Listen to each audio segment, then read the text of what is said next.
What is good, internet? JB back here with year 6 in Southern Mississippi Dynasty on College Football 25. Little bit awkward there. Listen, dude. I'm working on this whole YouTuber thing. Like I'm getting there. We're slowly starting to figure it out. Not really. I'll never figure it out. But we are here with year 6, season 6. We are preseason ranked number 23, which, considering where we've been in this series, we will certainly take. Last season, we're coming off of a college football playoff bid. And you might be thinking, well, that surely meant you dominated the Sun Belt and you, left that conference and are in another one now, right? Right?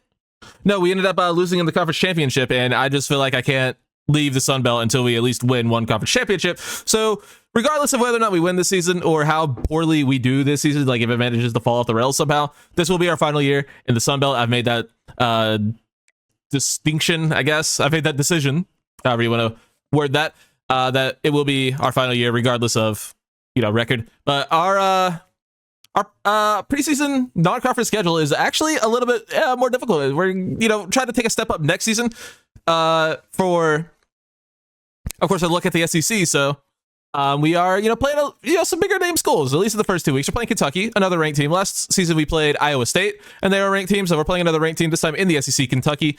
We're also playing UNC, historically a pretty solid team. Like they're a respectable D1 program. We got New Mexico and Western Michigan, a couple of teams, we'll say, there. And then, we get into our conference schedule. So a little bit more of I want to say, balanced preseason schedule. Last season we played Tennessee and got clobbered. We also played Iowa State and beat them, like I said. I don't remember the other two teams we played. I know we went 3-1. One of them was USF. I don't remember the fourth team, but I feel like this is a little bit of a step up in our non-conference schedule, so we're going to do that. And then in terms of recruiting board, you might have noticed we are now officially a 3-star program, which means we get a few more hours to work with, which will hopefully help us, recruit better and actually get a top 5 class and whatnot. So we're going after, again, some of the best players in the country. We are in a spot where we could actually potentially get some of these guys, and some of these guys even have a little bit of interest in us preseason, like Carl Murphy. He's only a 4-star, but I'm sure some other players, a lot of 4-stars do have interest in us. So yeah, we're gonna go after a lot of really great players, and hopefully we can snag a few. But the main storyline at the end of last episode was, what the hell are we gonna do at QB this year? And I may have teased you guys a little bit with potentially moving Owen Urbach to running back, where he would be really good, but I think we're just going to go ahead and stick with him, because I was looking at the rest of our QBs and it just doesn't, like, there's not a lot there. We need the position. Like, it's a position we need to recruit, because we just don't really have it. All 4 of these guys that aren't being redshirted are all normal dev and completely maxed out. And Urbach is just the best option we have on the roster currently. So that's why he just gets to keep his job. Now, he's played very up and down throughout his tenure at this school, but who's to say he'll be the starter of the whole year? I don't know, but yeah, like I like a lot of these players. Like I really thought we might have had something in Melvin Brock here. I thought he could have potentially been the guy, but he's only a redshirt sophomore, and like I said, impact dev, he actually has a step up from normal, but he is already pretty much totally maxed out, at least in terms of his actual ability to throw the football. Because yeah, his throw power and accuracy already completely maxed out. It will never be better than an 87 unless we get one of the skill cap increases, which we're not able to even purchase yet. So yeah, it's not really gonna be something we can do to make him better. I thought he could have been the guy.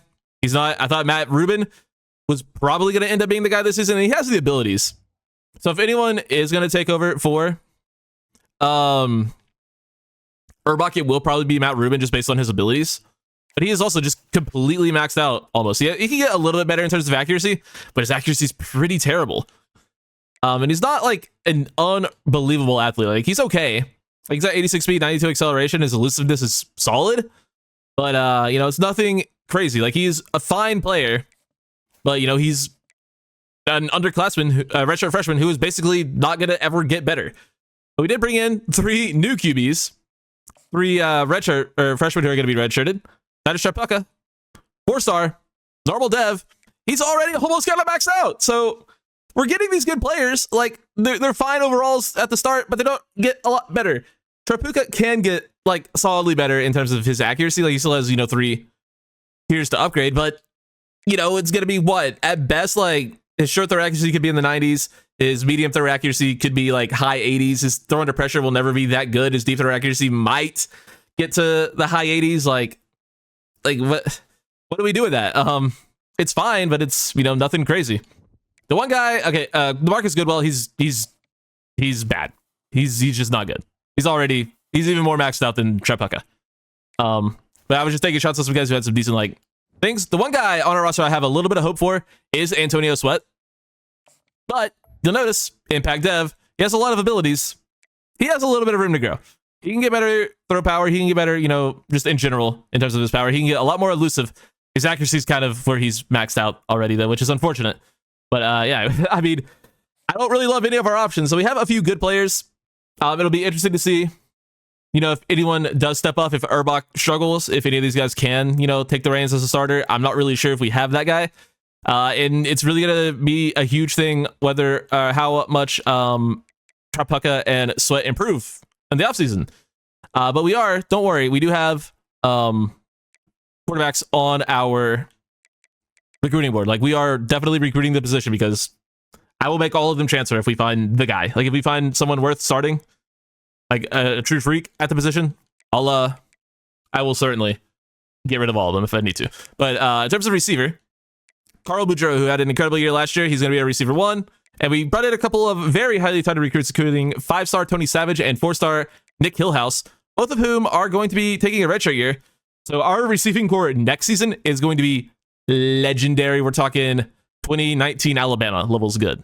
Was it 2019 with Jerry Jeudy, Devontae Smith, Henry Ruggs, and who's the fourth guy? Who's the fourth guy in that group?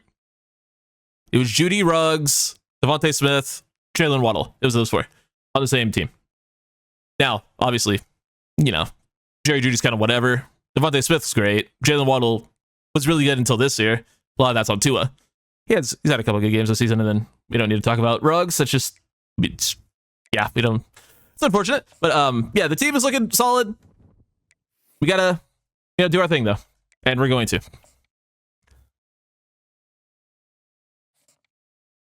I did what we could setting up recruiting. Still a little bit short on hours, but I wanted to put a lot of points on a lot of players. And it's probably just not going to work out the way I wanted it to. We are already locked out on a couple of 5-stars and a few 4-stars, which that's our entire board. So crazy update. A few players locked us out. That'll happen. All right, season kickoff. I guess the Kentucky Wildcats. Interesting team to kick it off against. Our team is great. Our defense is incredible. 90 overall. We have an 88 overall team. Offense leaves a little bit to be desired. Just a smidge. We don't have a great running back. We have questions at quarterback. We have young receivers, but very talented. We just got to prove it against better competition, and that's what we're trying to do here today against a stout SEC school in Kentucky. But it's actually in southern Mississippi. It's in Hattiesburg, MS. And we get the ball. We start the season on the 1-yard line, and this is going to go straight to Dwayne Merritt. He's taking over starting duties this season, and he's going to power his way to the end zone for a touchdown. He's a really good player, man. He's like 6 foot, 220. He's got decent enough speed. The problem is he was also normal development and pretty much already maxed out, so he's never really going to be anything higher than a 79, which he's been for 2 straight seasons. So yeah, it's going to be tough. It's just, that's like the story of our team is we have good players, but they're like middling overalls and never going to get much better. Except for some of the guys, as Kendricks just doesn't even try to put a hand out to knock that down, and that's a Kentucky touchdown. Yeah, maybe consider knocking that down next time, bud. But we get the ball back again on the 3-yard line. I have an idea. Let's give the ball to Dwayne Merritt. And keep the ball in the hands of Owen Urbach. Merritt up the gut. Into the end zone again, but there is a flag. It will be a hold.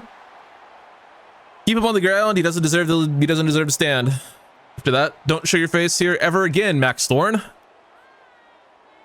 That guy. If he's not giving up multiple sacks a game, it's a hold. It's always something with him. I guess we will end up having to throw with Urbach. Tried to take a shot to the corner of the end zone. Didn't really work. We are going to end up having to change playbooks. I forgot to do that again. I like this playbook. It's Texas, but I think there's just too much play action for how bad our offensive line is. We fit that in. No, we cannot. It's intercepted in the end zone. Classic Owen Urbach start to the season. Lead a good drive, throw an interception. Well, let's hop in on defense now. Hopefully we don't give up a touchdown this time. The one touchdown we've allowed in, almost 2 full quarters is the one snap of defense I've played. Quick turnaround screen. It's going to be nearly a first.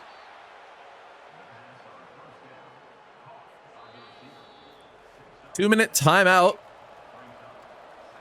Second and very short. Second and 3 from the 7.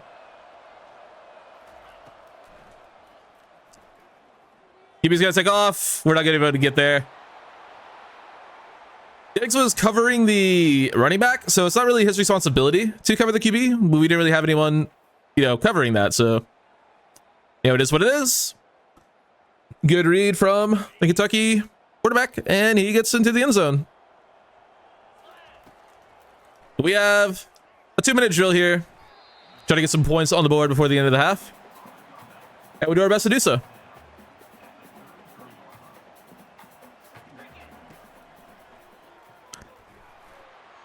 Tevin Winthrop, that kind of hit him in the hands. I mean, it was certainly open enough that he should have made the catch. I'm going to put Y Winthrop on a drag, and we're just going to hopefully hit one of those.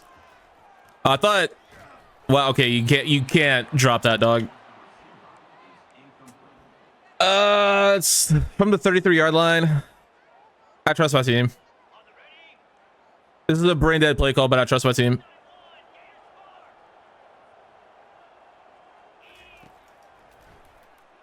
We hit it.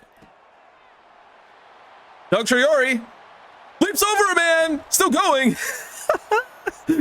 Oh, man. Doug Triori. If I end up saying Nolan Triori at any point, that's my apologies. That is a NBA prospect. He's a French guy. He's going to be in this upcoming NBA draft next year.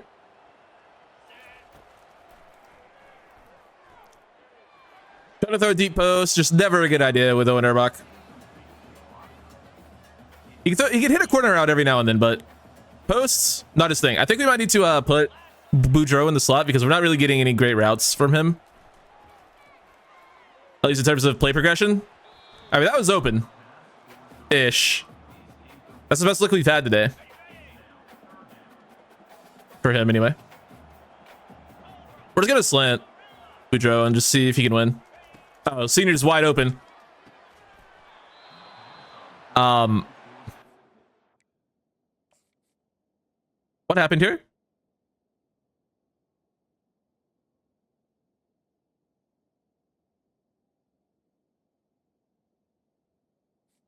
Brother. Oh, God, that's disgusting. Moses Senior just dropping a would-be first down, forcing us to kick a field goal, and we at least make it.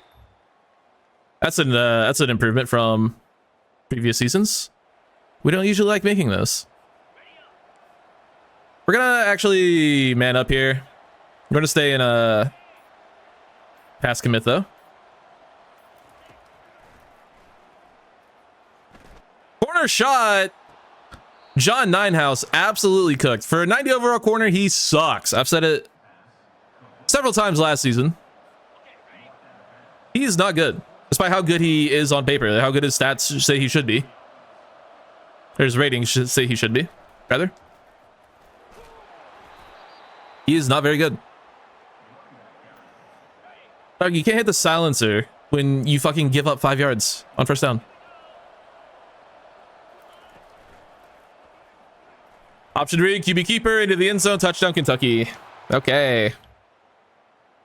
It's getting ugly.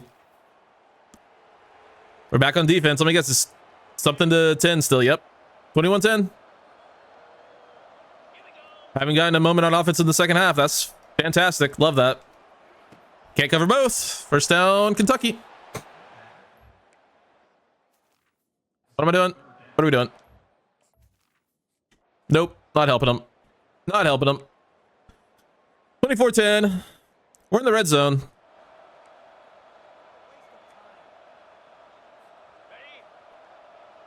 Early fourth, so we still have plenty of time. We just need to score here. Can we get Boudreaux on the sideline? No, we can't. I'm going to challenge that. That's not even close. Good lord. Why's my best player letting that happen? You got to make that catch, dude. We're just going to slant him. Head over the best. I let Traore work after the catch, maybe. Boudreaux on the slant. Drops it. Carl Boudreaux dropping a would-be first down. We get the ball back again on offense, but it's 4th and 7. Moses Senior's uncovered, but I don't know if we can trust him. I'm going to send him on a just straight streak rather than like that in-breaking one. Hold on to the fucking ball. He did. Nice. We still have a chance. Just kidding. It's 3rd and 7. 4th and 7 again, actually.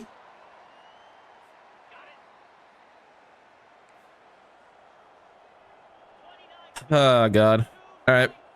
Someone went. Gonna be the running back. Can't hold on. That's probably the ball game. Wow. Kentucky scores immediately. I mean, our offense just, I guess, doesn't have it, man.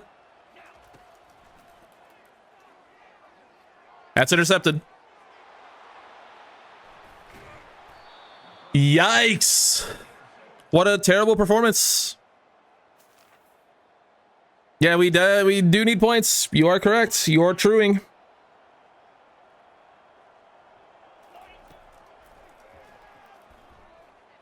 See if we can win this one-on-one. Nope.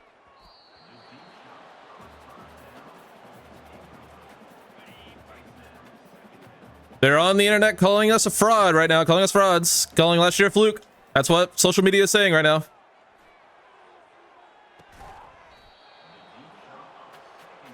And I can't say I would blame them. This has been an embarrassing performance.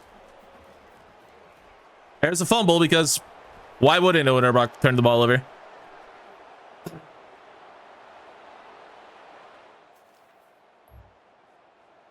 We're supposed to think we're going to be able to hang with SEC teams, by the way. We might end up having to go ACC or something. I don't know.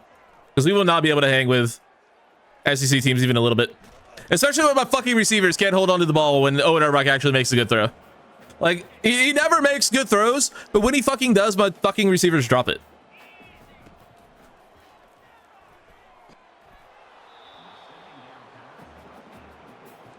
I mean, what am I supposed to do? Not run verts every play? At this point, like...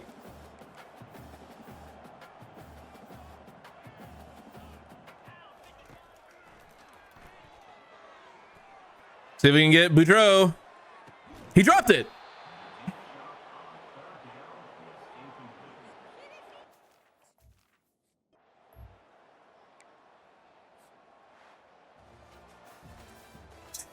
$27 points in the second half. Shut out in the second half. 27-0. Wow. What a horrible performance in the second half.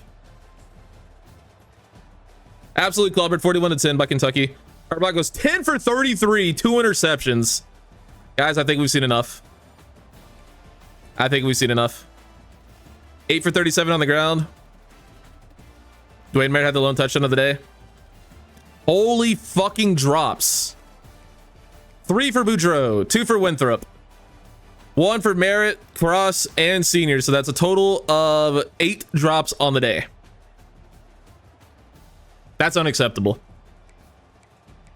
That is absolutely unacceptable.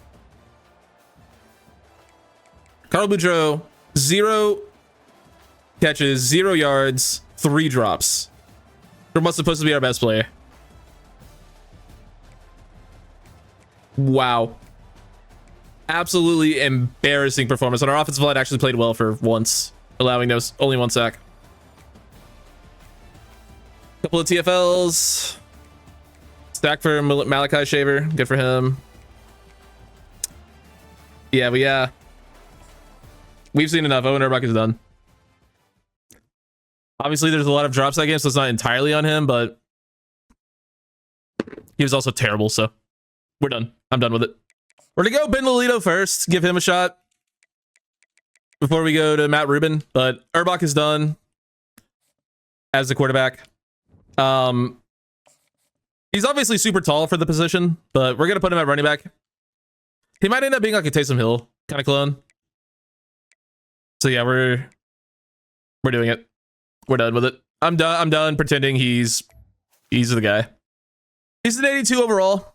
He was an 87 overall during the offseason. I guess something changed. I don't know. He got some different abilities or something, but I mean, he's got good running back attributes. 99 agility, good change of direction, 99 carrying, 99 ball carrier vision. And his juke is good. Like, he's a good carrier of the football, so yeah, there's something here with him. He's a 91 kick returner. Yeah, this is his role. So that's what we're doing. All right, week 2 against North Carolina. We're going for it all. We are a better team on paper. A lot of roster changes. We're going with a new starting quarterback, Ben Lolito. He played in a second half last season and got us a win in one of our first 4 games, I remember. But then he dislocated his ankle and missed the rest of the year. So that sucks. Hopefully that doesn't happen here. And Owen Urbuck is now a running back. So that's what we're doing. This is now Ben Lolito's team, and he led an opening drive touchdown, and we are back into the red zone with an opportunity to get more points on the board. I already like him more. I forgot to change the playbook once again because I was busy changing my quarterback to never play quarterback again. Look at his ass lining up at running back. You know, he's gonna be a good team player though about it.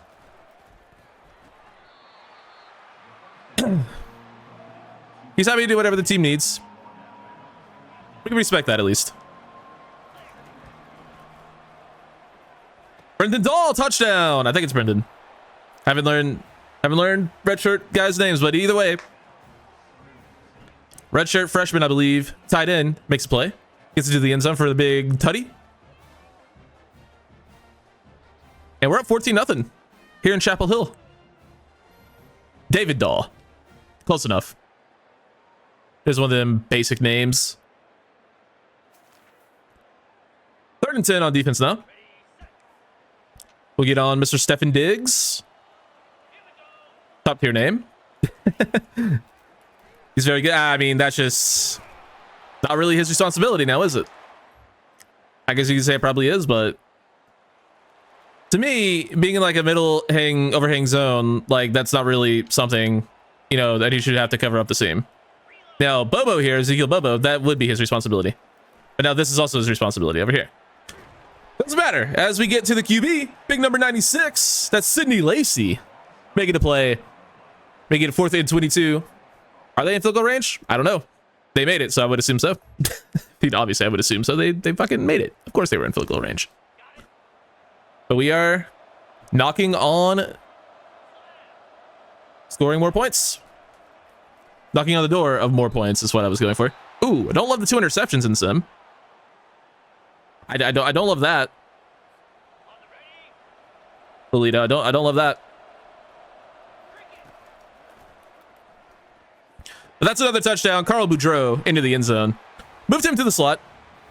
Need to get him more involved. Didn't like how little he was involved last week. Obviously, you know, the drops played a factor in that, but still needed to be a bit more involved. And another 1st and goal opportunity for this offense. All right. I don't like that play. I don't like that play at all. You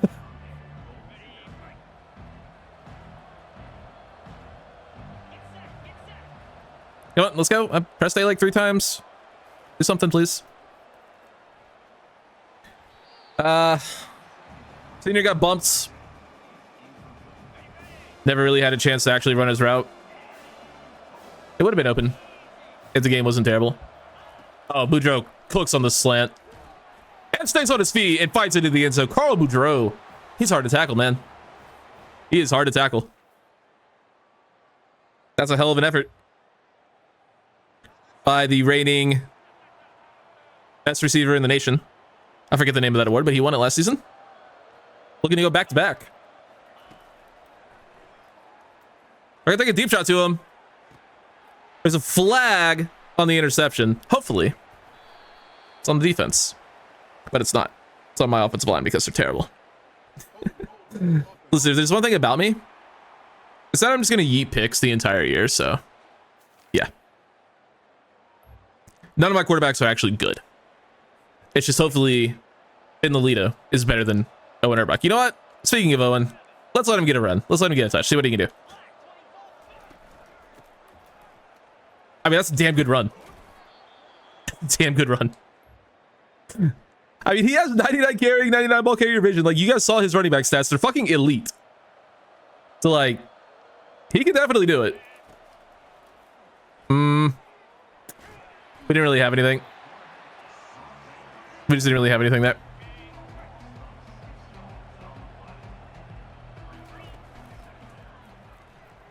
Like, I can't even throw. Like, by the time the buttons even come up to throw, because I pressed RB immediately, I'll tell you. I pressed RB as that guy was barreling down in my face, and like the camera zoomed out and let me actually throw, and then I was just hit. That's why I hate play action in this game. It's just impossible. It's like, that's a great route, but it's a fucking piss poor throw. We already got wide open, but Lolito airmails him. 31-10.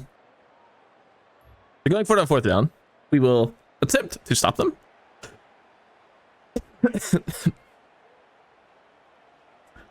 4th and 8.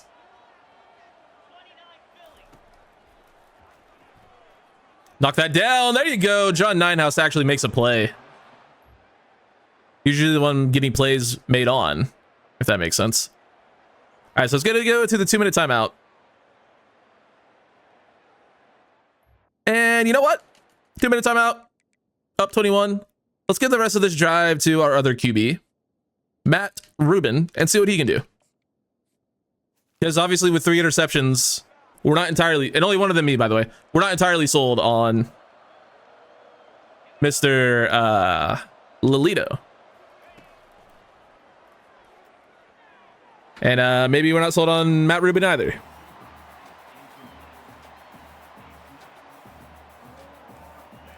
Let's go for it. We're trying to evaluate talent.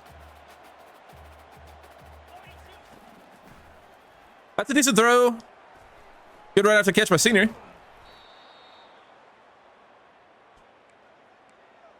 They want us to just end the game, and that is the ethical thing to do, but it's not the fun thing to do. And once again, we are trying to evaluate a quarterback.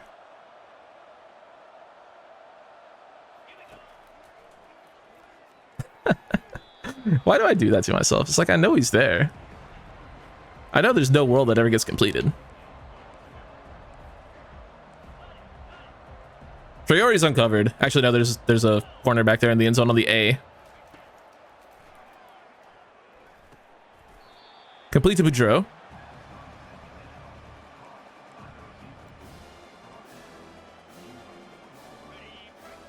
I was hoping for just a regular fucking slants or something, but that's just not in our playbook, it would appear. It's another sack. Let's say these long developing routes on the fucking goal line aren't really doing much for... They aren't really helping out our guy. We're not really putting him in a position to succeed, but whatever. We got the win. 31-10 will be your final as we head into Chapel Hill and get the dub. Is Chapel Hill UNC or is Chapel Hill Duke? Yeah. Duke is Durham. Or something like that. I don't know where shit is, man. I'm not a geography guy. We will evaluate some stats, though. Lolito goes 17 of 30 for 213 yards, 4 touchdowns, 3 interceptions. Only one of them me. Only one of them was me. Matt Rubin, 2 for 5. You know, didn't really do him any favors with his with the play calling, but that's okay. Running Owen Arbach 12 for 64. I mean, yeah, that's much better numbers than he usually puts up. Merritt was okay. And Merritt is the start. I don't know why he only got 3 carries compared to 12 for Urbach. He is number 1 on the depth chart. But Boudreaux, 6 catches for 100 yards and 3 touchdowns. That's a great way to bounce back. And a touchdown for David Dahl. 6 for 59 for Senior. 4 for 50 for Traore. Sorry, I'm kind of all over the place there. Pretty much everyone on the offensive line gave up a sack. Well, Doug Traore isn't an offensive lineman. He gave up one apparently. He got credited for it. That's weird. Couple TFLs for Lacey and Shaver. 2 sacks for Raheem Friend and for Sidney Lacey. All right. We're going to get this kind of pressure from Sidney Lacey all year. I'll take it. But, I'm sorry, what? We had 5 interceptions?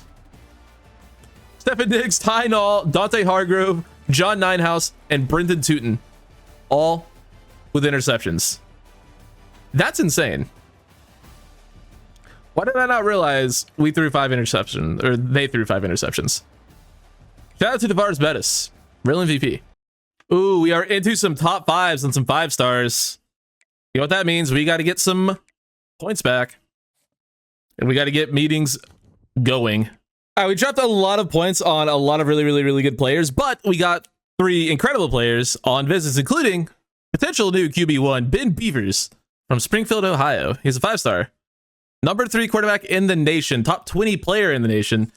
And we're battling with The Ohio State University. We're getting him in on week 6, which is, if I can find it, a rematch from the Sun Belt Championship against Marshall. So, yeah, it's pretty cool. But Ben Beavers looks pretty insane. Also, his name is fucking top tier, Ben Beavers. That's just sick. But 93 throw power, 88 short, 80 medium, 84 throw on the run, 89 break check, sack, 83 under pressure, 85 speed, 90 acceleration. He has platinum extender, gold magician, and mobile resistance. He already looks unbelievable, so we're going after him very heavily. We don't really know much about Jacques Mollets, but he is the number 1 safety in the country, and he looks really good, so obviously we would want him. And then Terrence Balaj is an edge rusher from Baton Rouge, Louisiana, and we are battling with a bunch of SEC schools to get him. He would certainly help us, you know, once we move to that conference next year. He looks unreal with 82 speed, great agility, acceleration, and finesse moves. Like, he is certainly an incredible player. So not only was our week 6 matchup already a big one because we want revenge on Marshall, but it got even bigger having some of the best players in the country on a visit. Now let's beat the ever-living piss out of the Lobos. God, I love this. I love getting great field position to start the drive, to start the game. That's just beautiful. We'll see what Lolito can do. Leading his squad from the 6-yard line. It's going to be a head off to Dwayne Merritt, up the gut down to the 1-yard line. Excellent run by Dwayne Merritt. And we'll see if we can let him finish it off. Nope. The Vulture, Owen Arbach, checks in, and he will plow himself into the end zone for the TD, his first as a running back. Owen Arbach touchdown. Defense needs a little bit of help against New Mexico. That's not something I like to say or want to hear or want to be a thing, really. But that is the state of things currently, and we jumped off sides. That's unlucky. Great play off the edge by Malachi Shaver, but it won't matter as Sidney Lacey jumps. Shaver is an interesting case because he's built more like an off-ball linebacker. Well, not really, he's 6'4", but he has the skill set kind of an off-ball linebacker. He played that last year, but he's pretty bad at it. And then he got up to 90 finesse moves in the offseason, so I'm like, yeah, okay, you're an edge rusher now. Which is kind of what we did. And that's too easy. Touchdown New Mexico. Guys. It's fucking New Mexico. Let's be for real.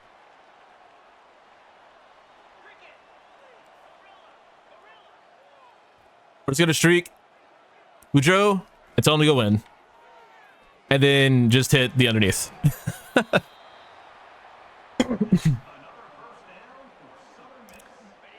I'm making a note right now. I'm changing the playbook after this game. It is written down. I will remember to change the playbook after this game. As Dwayne Merritt gets us a solid gain there. On first down. 2nd and 2.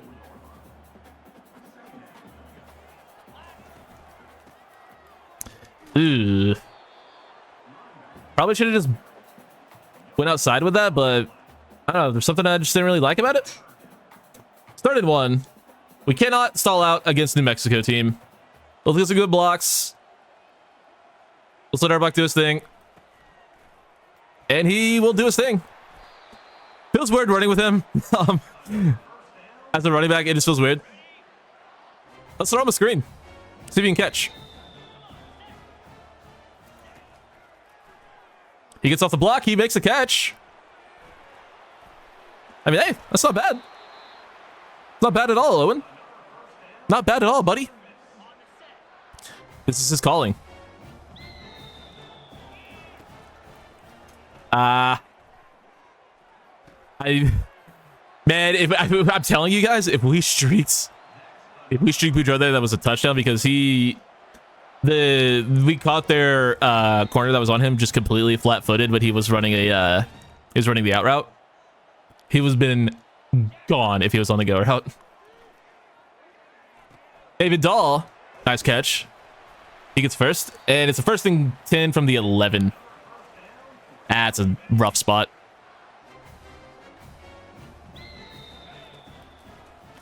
Beautiful route by Boudreaux, and he's just going to outrun 3 defenders into the end zone for the score. Carl Boudreaux. That's our guy. That's our best player.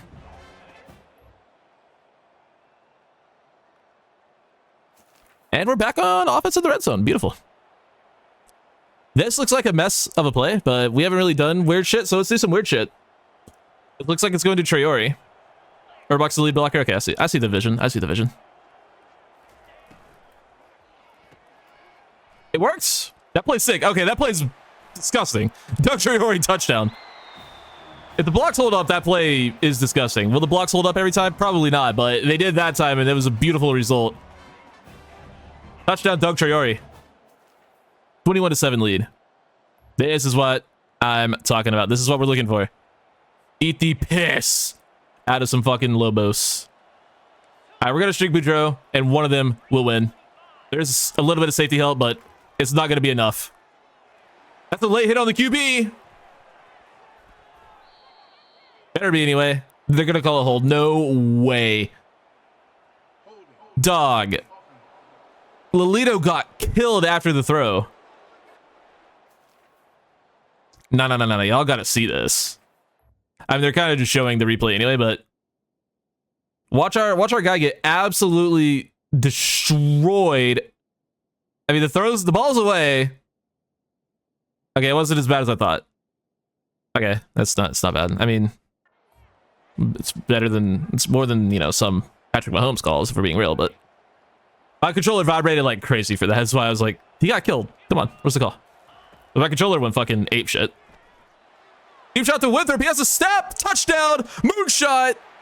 Kevin Winthrop touchdown. That's what you go for it on 4th down. God damn. 48 yards to the end zone. What a ball. I love a good ball. It's 35-7. Heading into halftime momentarily. Let's switch out of this. Oh my god, Shaver had great bounce off the line there. That's a good hit on the QB. Sidney Lacey cleans it up. 42-7. Let's we're gonna mass sub. Yep. Get our backups in.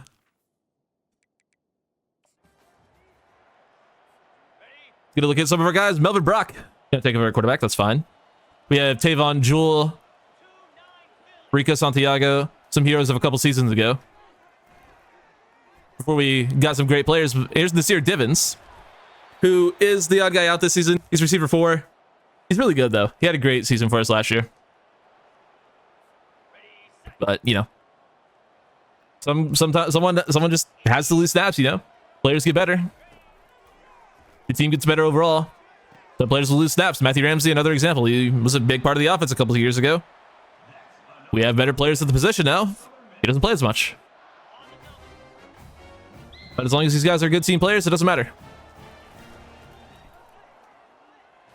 That's a good route. Kona Amato into the end zone touchdown. That play was money. That's a play that actually worked. Also, Melvin Brock just diced up this defense. That was insane. One of the best tries we've had of the year. The problem with Melvin Brock, the only problem with Melvin Brock, is he has piss poor deep accuracy. Like, it's in the 70s bad. That's the only thing wrong with him. Otherwise, he probably would have been vying for starting reps over Lolito. But he keeps playing like this, we might have a little bit of QB controversy. As long as it's going to be Matt Rubin. We might give Matt Rubin the next drive. But Melvin Brock has been cooking.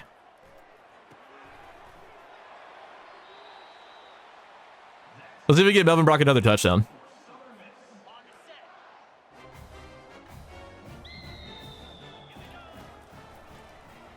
It's open. Matthew Ramsey touchdown. Melvin Brock, dude. Show me something. Show me something, Melvin. He's him. But I do think we should at least give a little bit of an opportunity to Matt Rubin. Just give him a little bit more of a chance. We gave him like what, 2 minutes last game. Let's give him 4 this game.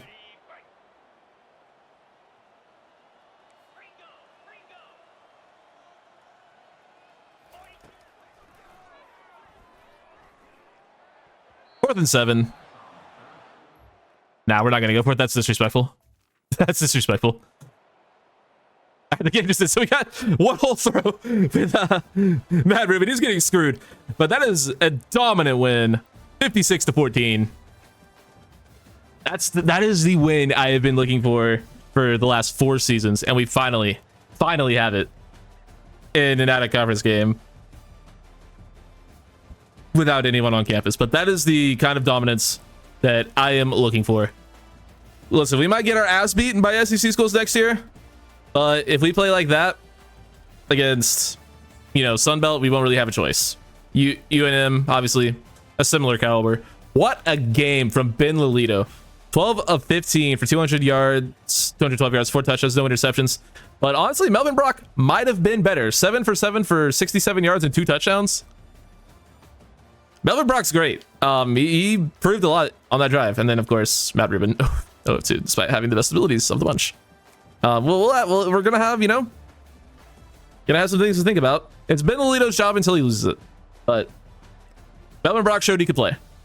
Urbach, decent game. Merritt, decent game. Triori, solid game. He had a rushing touchdown. Receiving. Look at the amount of players who caught a pass. 3 for 30 for Divins, 3 for 43 and 2 touchdowns for Boudreaux, 3 for 43 for Moses Sr., 2 for 58 and a touchdown for Winthrop, 2 for 21 and a touchdown for Ramsey. Dahl had 2 for 34. Jewel had a catch. Kona Amato had a touchdown. Doug Triori had a touchdown. Oh, and Urbach caught a pass, but there's 1, 2, 3, 4, 5, 6, 7, 8, 9, 10 different players catching a pass.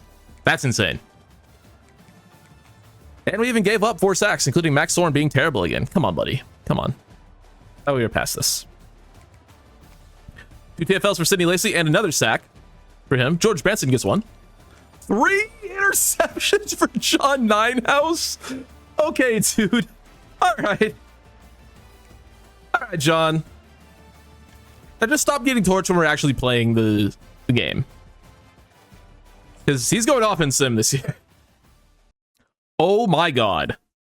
This is a mismatch. I didn't know Western Michigan was not that great. I thought they were better than that. They usually are, but that's pretty low overall. That's pretty low overall, I must admit.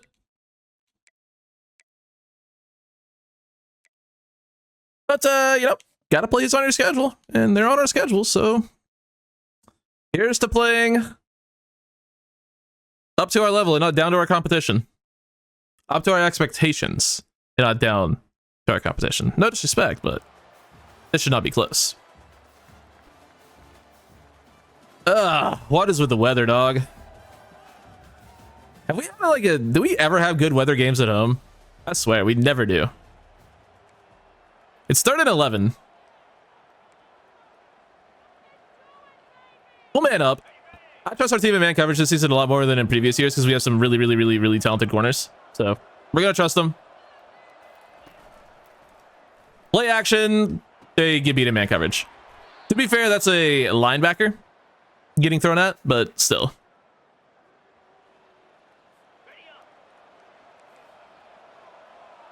Third and 6 now. Our running back is huge, by the way, number 27. Quarterback rolls out. He's going to get the first. Guess we need to contain against Western Michigan. That's disgusting.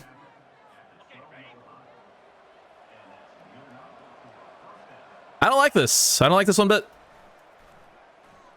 That's some good coverage. That's just thrown right at me, and it's not allowed to react. All right. Oh, God. All right, we're down 7-0 to fucking Western Michigan. Hey, I forgot to change the... I wrote it down, and I forgot to change the fucking playbook. Because I'm too, you know, worried about fucking recruiting. Well, we're certainly not kicking the ball here. It's 4th and 1. Give the ball to our big power back and tell him to go get it. We got it. Nice job.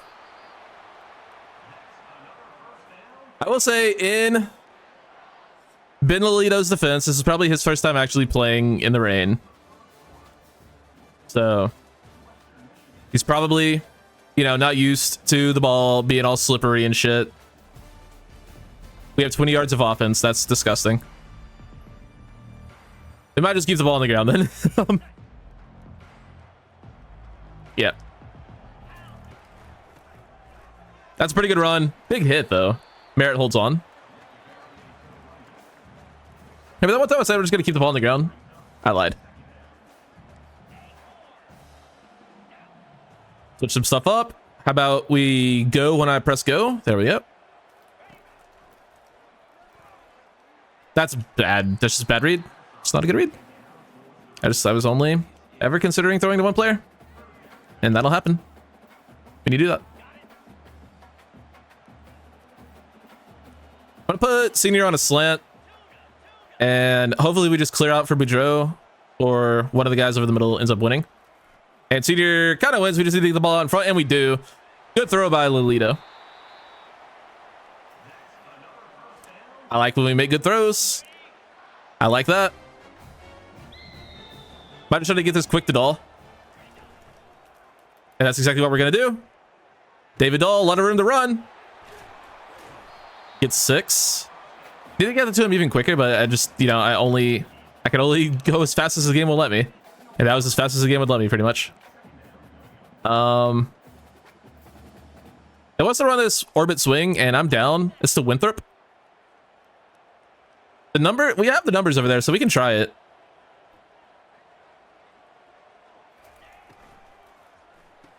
Winthrop, outrun him.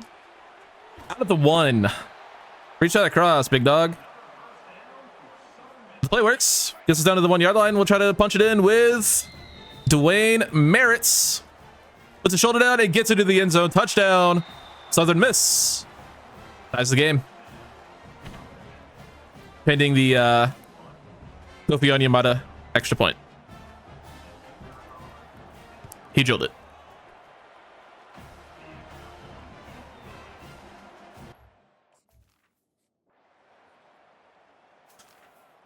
Defense.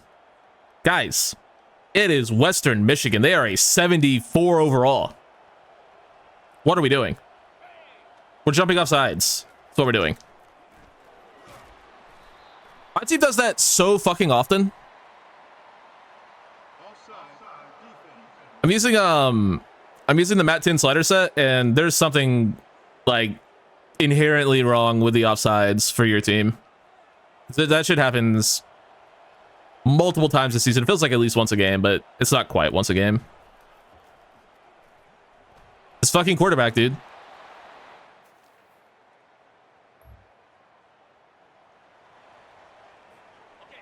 Why are we getting beat by Western Michigan? If we lose to Western Michigan, our season is over. That's a decent enough throw. It's 4th and 5. They wants to kick a field goal. We can't kick a field goal. We can't do it. It's Western Michigan. Get the yards. We got the yards. We don't even have turnovers. It's just we can't stop them, I guess. Our defense is the one struggling today. I can't move. It's like I'm stuck in quicksand. Timeout. After the sack. Oh, what is happening? Who drove up the seam, probably? Do I not have, like, the right throwing mechanics on? Because I led that so far outside.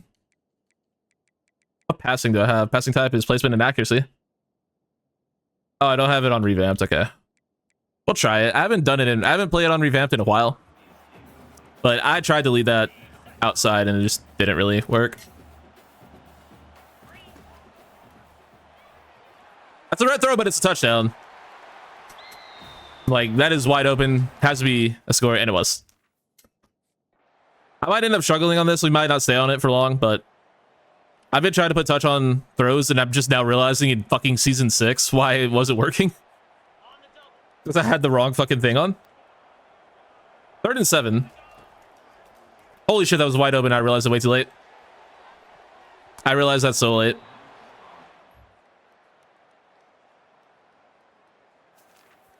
All right, 3rd down. I'm not gonna lie, I kind of already don't like it. Just because the first 2 throws have been really bad from me. So I feel like I should just go back and just play on what I'm used to for the rest of the series, but at the same time, I don't want to. 4th and 1.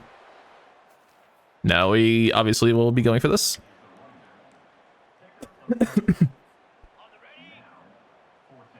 I think we just trust our running back. Dwayne Merritt, 1st down. Shout out to our offensive line for not holding. Merritt's looking a little bit beat up.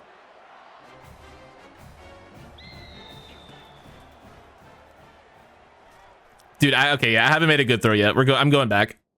I'm sorry. I'm sorry. We might do it. Next series we do it. The next series I play, I'll get on revamp passing, but it's not working with my brain right now. And it's scaring me, so yeah, we'll just go back to what we're used to. Not sure about Triori. Big 1st down.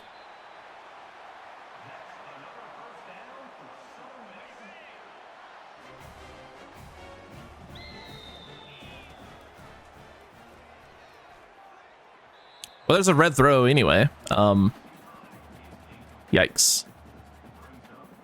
Big ol' yike.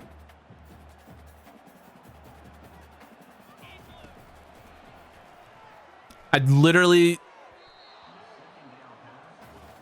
Oh, God. I don't even want to talk about that.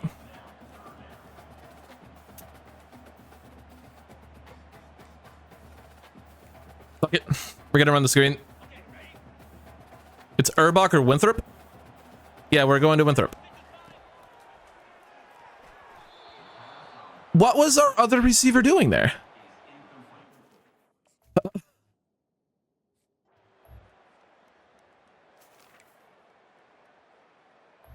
Did you see? It doesn't matter. Okay. Heading towards the 2-minute timeout.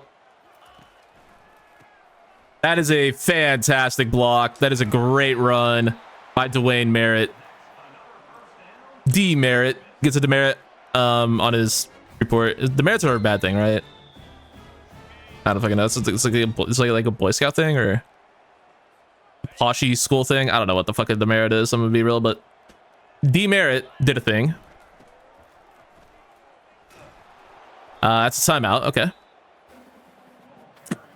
I don't love running it out here when we don't really have the opportunity to gain a 1st down. I kind of think staying aggressive is probably the better play. But Dwayne Merritt is just going to beat him and work his way into the end zone for the touchdown. That works too. That's also an option. It's going to be 4th down attempts for the Broncos. 4th and 11.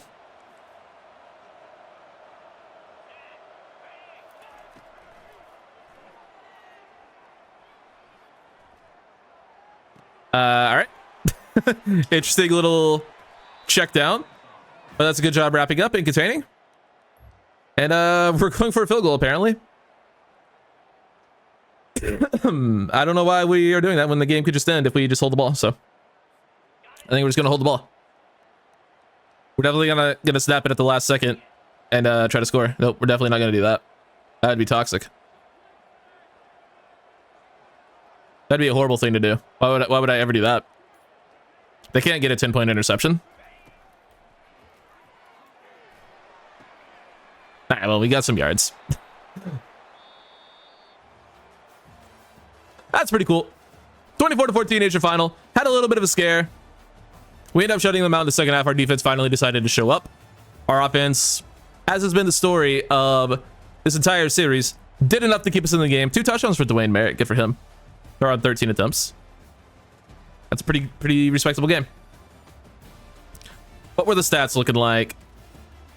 Ben Lolito goes 15 of 26, 176 yards, 1 touchdown, no interceptions. I like that. I like that number a lot. Merritt, we already saw 13 for 70 and 2 touchdowns. Lolito 5 for 83. Nope, 8 for 53. 6 for 18 for Urbach. 4 for 54 for Moses Sr. 3 for 20 for Winthrop. 3 for 57 and a touchdown for Boudreaux.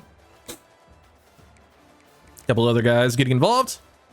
Only 1 sack. This time it's Quentin Coffey. Our tackles could go a game without letting my quarterback get hit. That'd be good. No TFLs. That tells more of a story than you realize. Sacks for Bobo, Branson, and then half for Raheem Friend and Malachi Shaver. No interceptions. Oh, God. We're falling off already. GG. We got Old Dominion on the schedule this week. They played us very well last season. And that is not good. We don't like when teams play as well. We like it when teams play as poorly. So hopefully they decide to play us poorly again this year. That's how we're doing it. That's how we're going about things, is hopefully they just suck. I would say ODU. Some sick jerseys. It's just anything with like the powder blue. It just works. It just does. Let's be real. It just does. All right. 3rd and 7 on our first offensive snap of the game.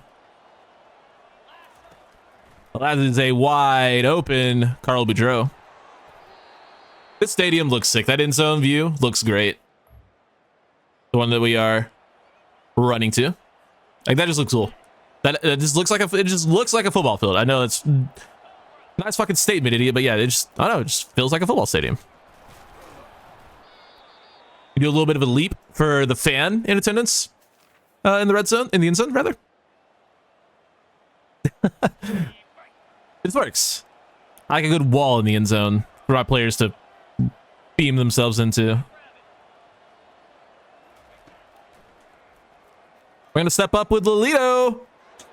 He's going to go for the end zone. Gets clobbered. Huge hit, but he's down at the 1.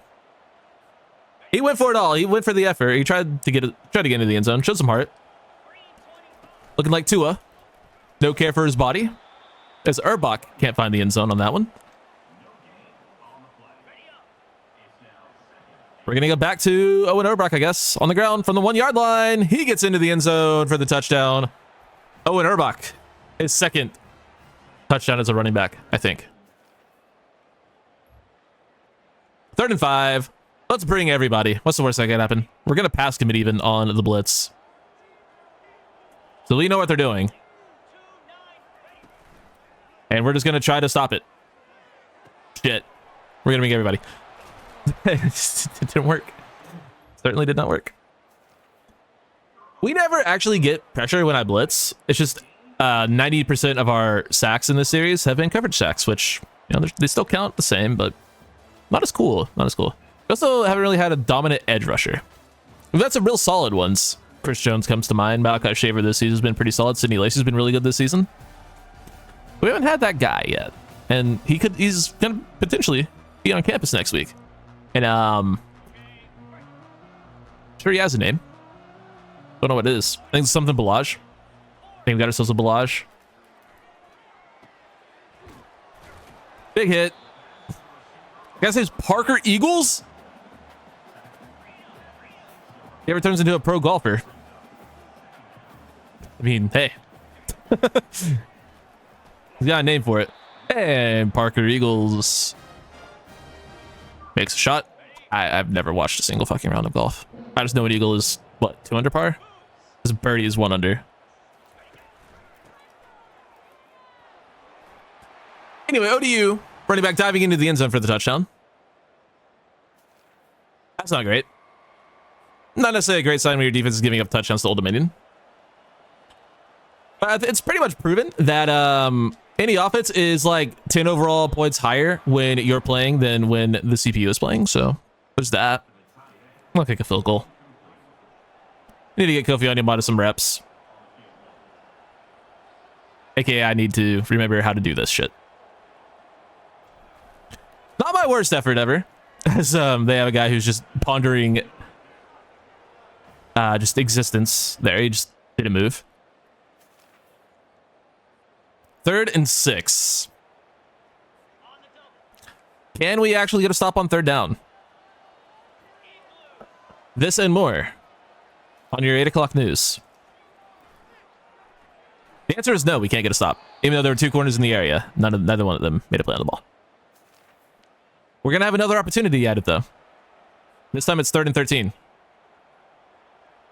Surely, we won't give up 13 or more yards on this play. We won't, as we actually do get a sack. Nice. Big fella. Is that going to be Raheem Friend? I don't know what jersey number he is. Whoever it is, it's a big play. And you love to see it. It's going to be Anthony Lane. My apologies. That's a nice play, though. 2-minute drill. We do need some points, so let's get some points.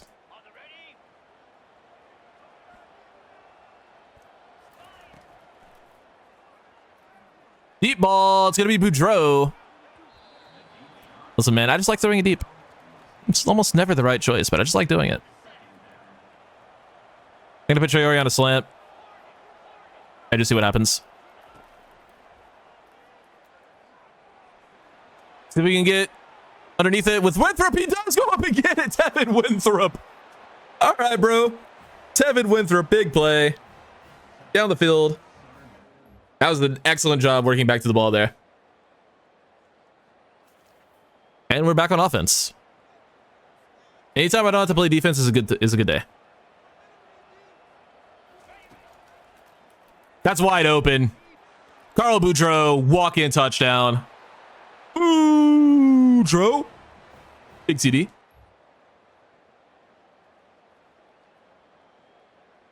(24-14) now, as it looks like ODU was able to get some points on the board there.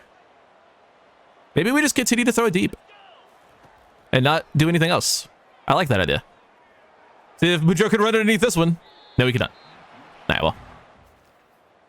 Fun's over, I guess. 4th down attempt for this Old Dominion offense. Spoiler alert, they're going to pick it up. We'll just man up. Just kidding, let's not. It's a flag. Is it going to be on us or is it going to be on them? It's going to be on us. We did a false start when I was switching the play. See, that makes sense if you're on offense. But why are you jumping early on defense, dog? Just because I'm switching the play. They scored because of that. Oh my god. All right. Got to turn on shoot clock. We got to get a first down. First down ends the game.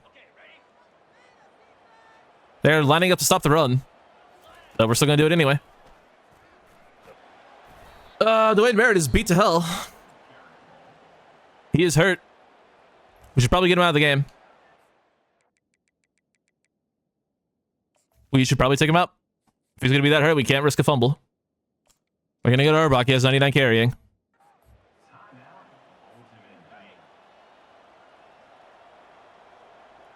Just give him the ball. That's a fantastic spin move. He gets fucking clobbered by the spear. Oh my god. Count to 3. Finish the story. Jesus Christ. That's first down. We'll all but in the game. Erbach, nice run. He fumbled the ball.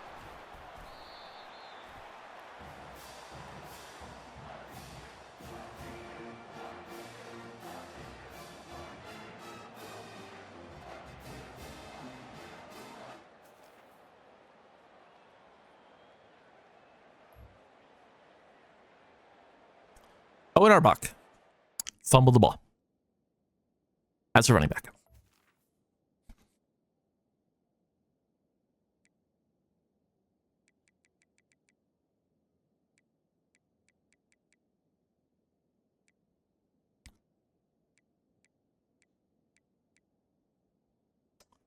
$99 carrying.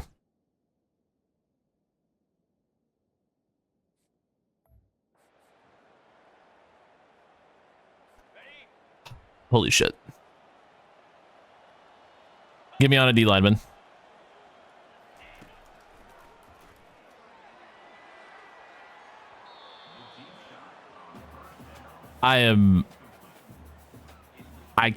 Wow.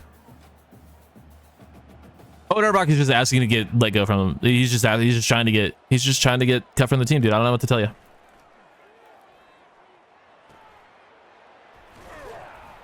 Defense can't get a stop.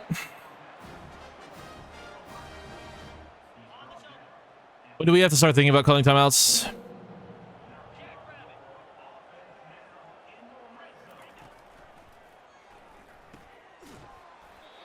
They're not going to call it. 20 seconds left.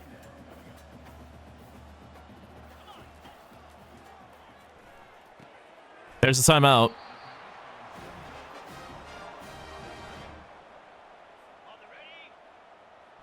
This is insane.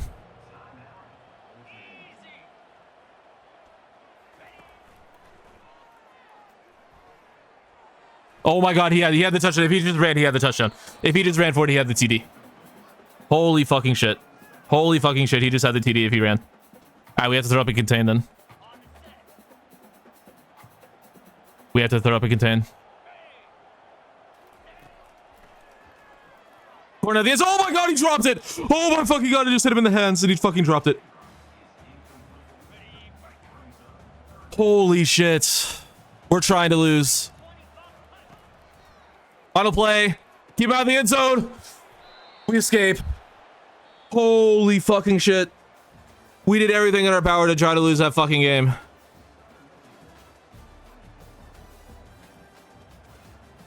Don't fucking celebrate. Just walk off the field. Stop celebrating. Stop celebrating. Get off the fucking field. Go shake their hands and fucking leave. Hold your heads down in shame and fucking leave. That was abysmal. Oh my god, what a horrible fucking fourth quarter. Owen Erbach continues to be just a fucking traitor, dude. Call him fucking Benedict Erbach. I don't fucking know. Garbage. Oh my god, man. Lido 16, 26, 255, 2 touchdowns, 1 interception. Pretty good game, aside from the INT, which I don't remember if I threw. Maybe I did, but yeah. Owen Erbach, 12 for 64. Had a touchdown, had a fumble. I don't know, man. If he weren't doing good on the ground, I would cut him or just not play him, but he is actually, you know, he's getting good yards per carry when he does play. And that's really more of the game just saying, fuck you, because like he has 99 carrying. There's no world where he should ever fumble. And the game just decided in its little script is like, oh, well, here's a fumble. Figure it out. But it works. You know, we got the win. You know, just a little bit of adversity. Never hurt nobody. 6 for 73. And a touchdown for Boudreaux, 2 for 80, and a touchdown for Winthrop. Other guys did stuff. No sacks. Good job, O-line. 2 TFLs for Malachi Shaver, 1 for a bunch of dudes. Second and a half for Shaver, 1 for Anthony Lane, and then half for George Branson. No picks for the defense. In a couple weeks since we got a pick. Wonder what happened. Well, this looks a little bit different than it did last season. So last year, of course, we played Marshall in the Sun Belt Conference Championship. This year, we're playing them week 6, which is a just massively large week for recruiting. We have top 20 quarterback, 5-star, Ben Beavers, on campus for a visit. We have Jacques or Jaquez Mollett. We're going to go probably with Jaquez Mollett on campus. We'll get into his top 3 with a win. He might commit if we destroy them. It's a lower tier opponent, so probably not, but we also have, we will probably get a commit from Ben Beavers after this game. It does worry me that Penn State and Ohio State are the other 2 schools he is considering because those are 2 very quality programs. So we kind of do need him to commit after this game. And then Terrence Balaj just cracked his top 3. Doesn't have a visit to week 9, so I think he's probably pretty safe. Same thing with Beavers. I mean, it does worry me that maybe if Ohio State gets in there week 7, could be an issue. Hopefully they can't do that, though, if he doesn't commit. But Millet, we get to his top 3. Auburn will probably have a hard time getting a visit. But Ole Miss is still very much in play to get him. It's just going to depend on if and when Auburn can get him in.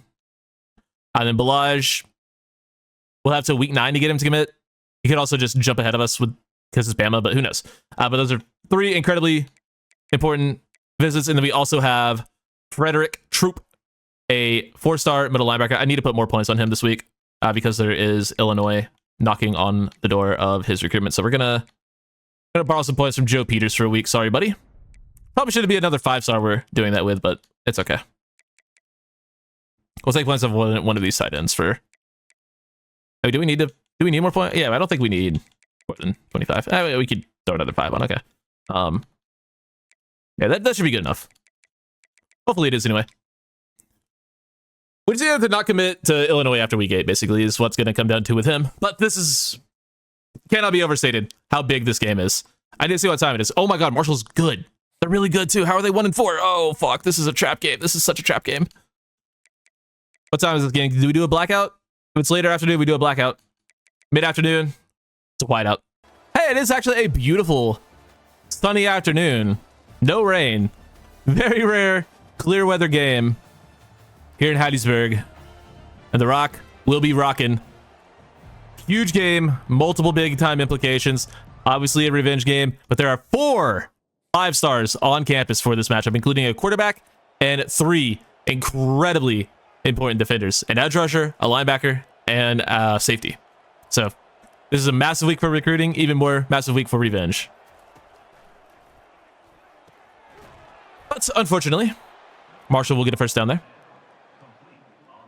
As of course, we will not be able to get a stop. Why would you think we would get a stop? I've seen this formation. It's very hard to run out of this formation, so we're going to run commit. Or pass out of that formation, I should say. And they didn't. And they're staying in it. I'm going to run commit again. They pass, but it's, like I said, it's not the easiest formation to pass out of. If they do, it's going to be like a check down.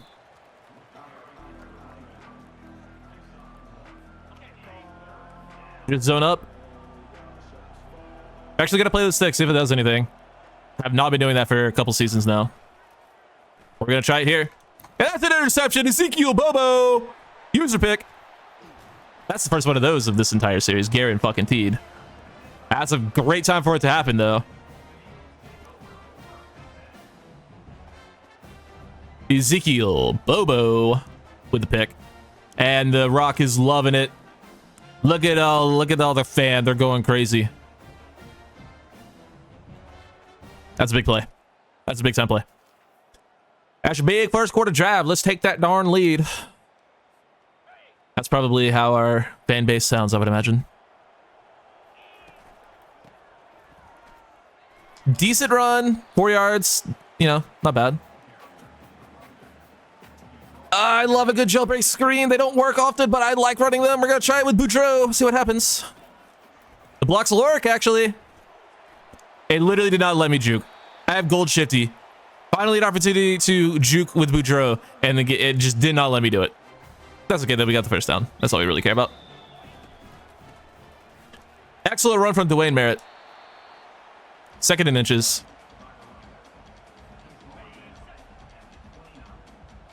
And let's go with a good old touch pass. We don't do a lot of those. Hey, I guess we forgot to change the playbook again, by the way. I'm not going to remember, ever. Hit the edge. Nice. Doug Traore, first down. Classic jet sweep with a 6'5 receiver. One of my favorite things to do. He does have pretty good speed, so it's not like a horrible idea, obviously. But Just gonna play. Wrong button. I wanted B. I wanted B. This flag on the play, it's gonna be a hold. Look at man downfield. It wasn't even RPO. What the fuck are you doing? Fuck. B for real.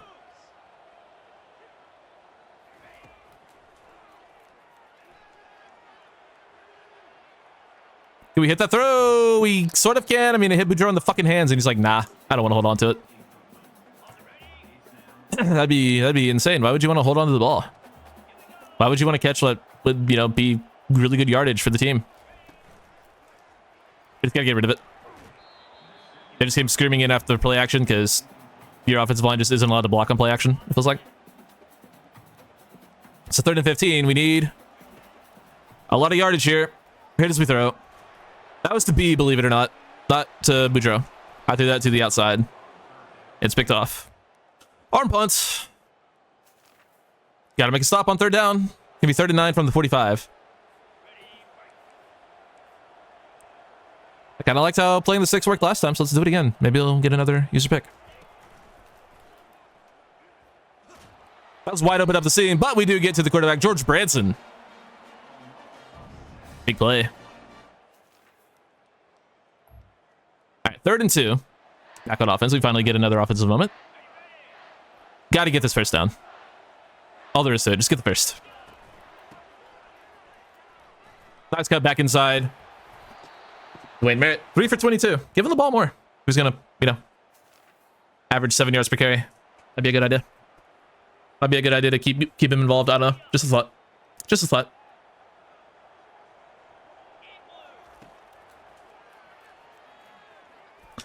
Nearly intercepted because I'm blind. All right, 38 yarder for Onyemata. I think he has it. Kofi Onyemata drills the punt, or the field goal rather. Nice job. I think they scored. They didn't. Oh. I always think like our scores are their scores, but they weren't. It's not that time. It's 3-0. Good route. We're gonna continue this the field a little bit, get out of bounds. Gives us a little bit more time to work with. 30 seconds to go. 31 seconds, my mistake. Yeah. You see, I see the safety behind the linebacker. I also see the ref. I thought that was a safety. It's not, it's a ref. That's a really inaccurate throw. If that's to the back pylon, that's a touchdown, but that's just not even close to where it needed to be. Why is the fucking ref lining up in like the middle of their defense again? Oh my god. All right, well, they left the flat wide open, but I was only throwing the corner out to my best player there. Put Traore on a slant. We're going to put Boudreaux on a slant as well. Put Winthrop on corner. Yeah. There it is. Carl Boudreaux touchdown. Across the formation. A little bit of a, you know, improvised crosser, sort of, if you will. And we're back on offense. 10-0. I would love to get a blowout win here. Obviously, it's only a 10-point game, so very, very long way from actually making that a reality. Dude, I just backed up into this. What am I doing? All right, we got the ball in the red zone somehow from the 1-yard line. I'm not going to complain. I'm not going to ask questions. We're just going to, you know, we're just going to shut our mouths and take our points. Merritt touchdown. Need our defense to continue to hold up. 17-3. 4th and 7.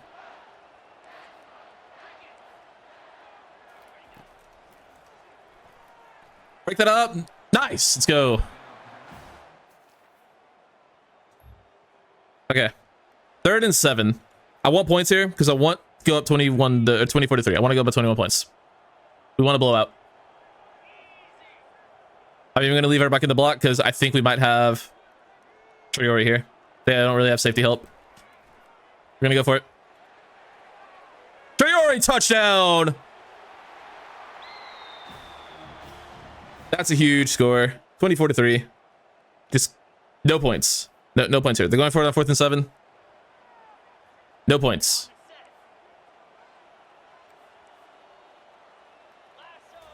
I want to get on the D-line there. Didn't let me. Nice job. Big play by the D-line. Good enough coverage. It's 3rd and 1. If we can get more points, I want more points. And once again, have no safety help. Leave our buck in the block. It's going to be Traore again. Let's get rid of it. Give him a chance. Ah.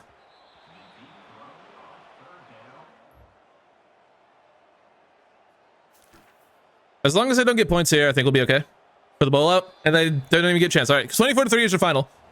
That should constitute as a blowout win. It should help mightily with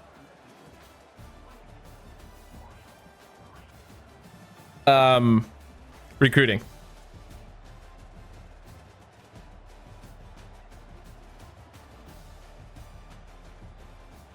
Beautiful, beautiful, beautiful.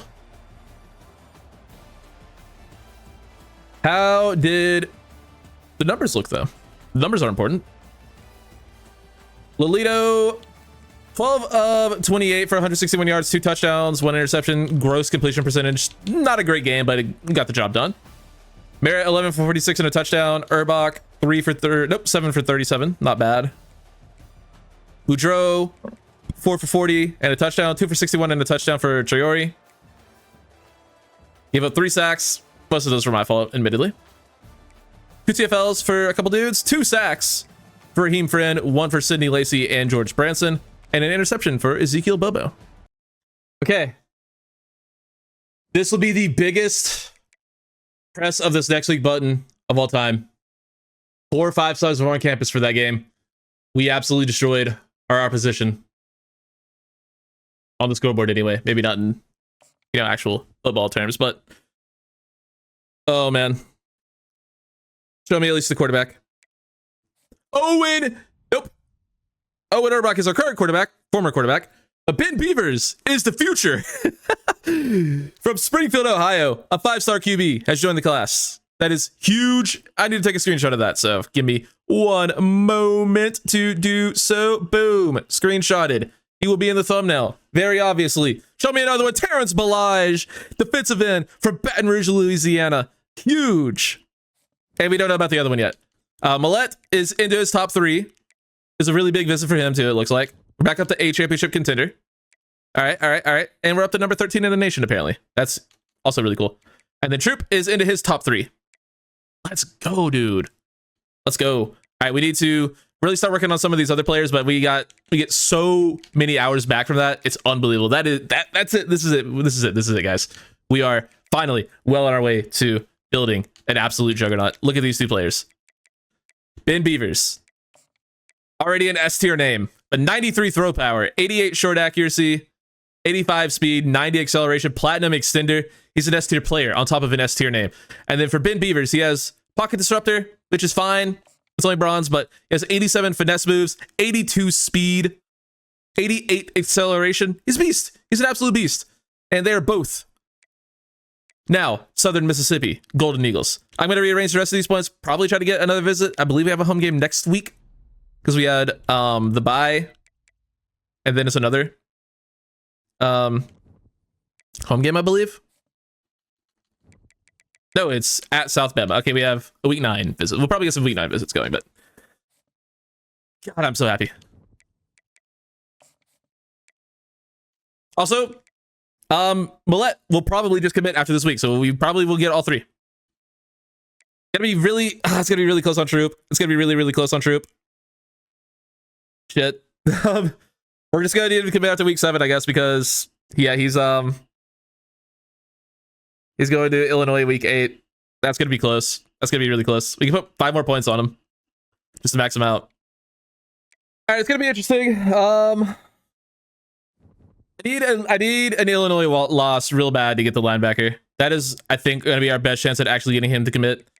Because otherwise, he will probably not choose us after this week, and then he's on their campus next week. We need an Illinois loss in one of the next 2 games for sure. They're playing Ohio State this week.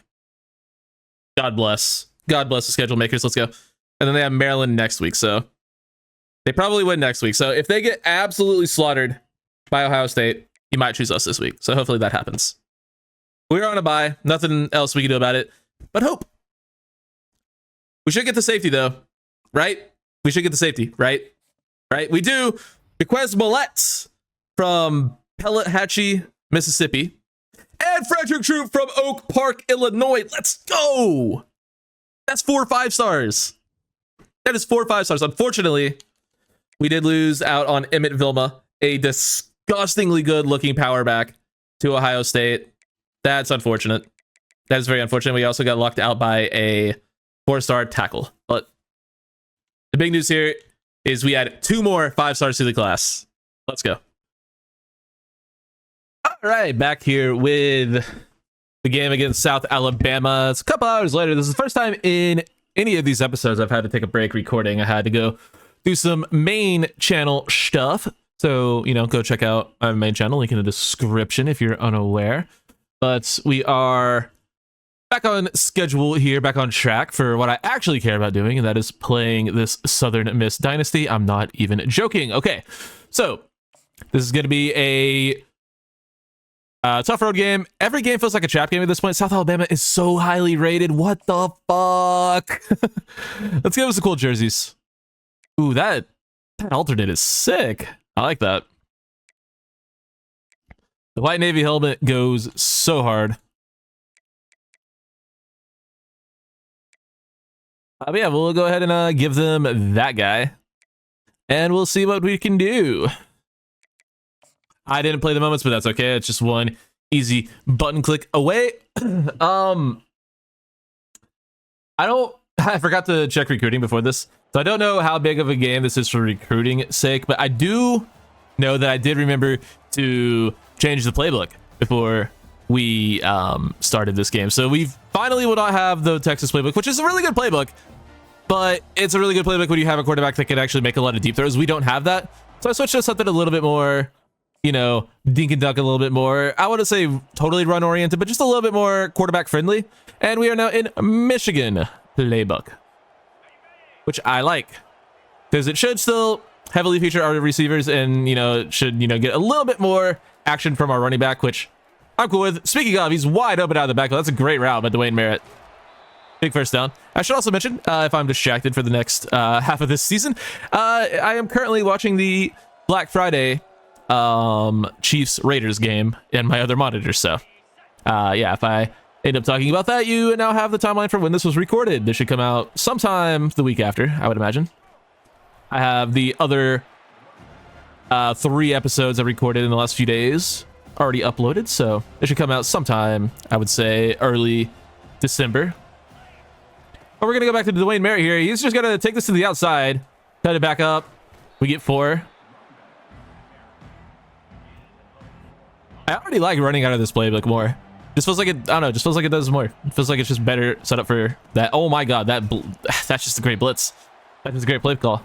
And we will be forced to punt off the loss of 2 by Urbach. Yeah, it would be cool if we could score. We aren't really doing that. It's 3rd and 7 from the 23-yard line. Well, we'll go ahead and let's get the drag play going.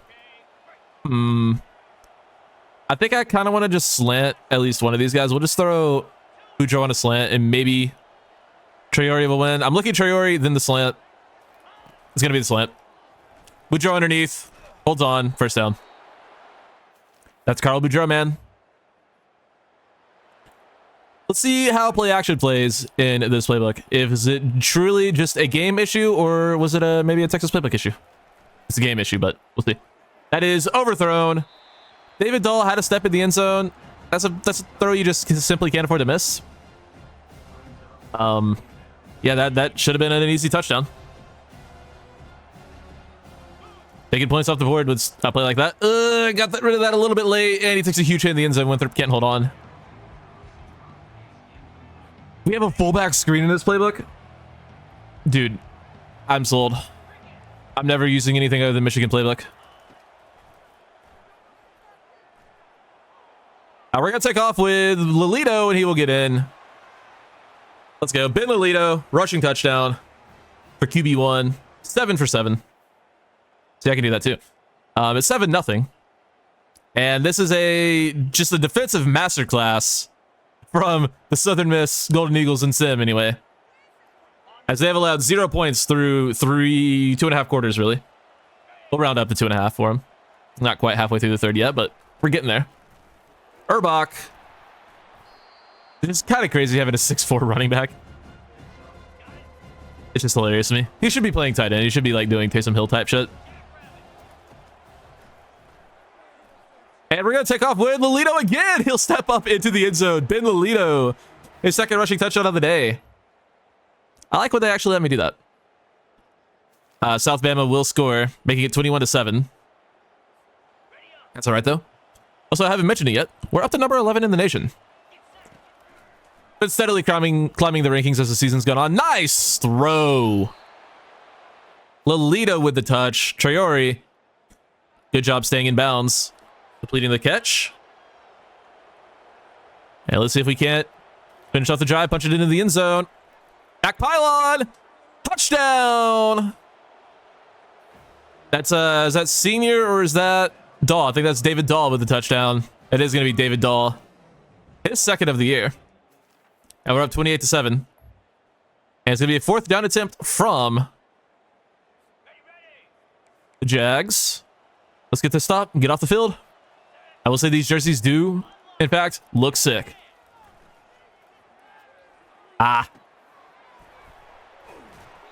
Just playing soft zone coverage. You side down in front. First down.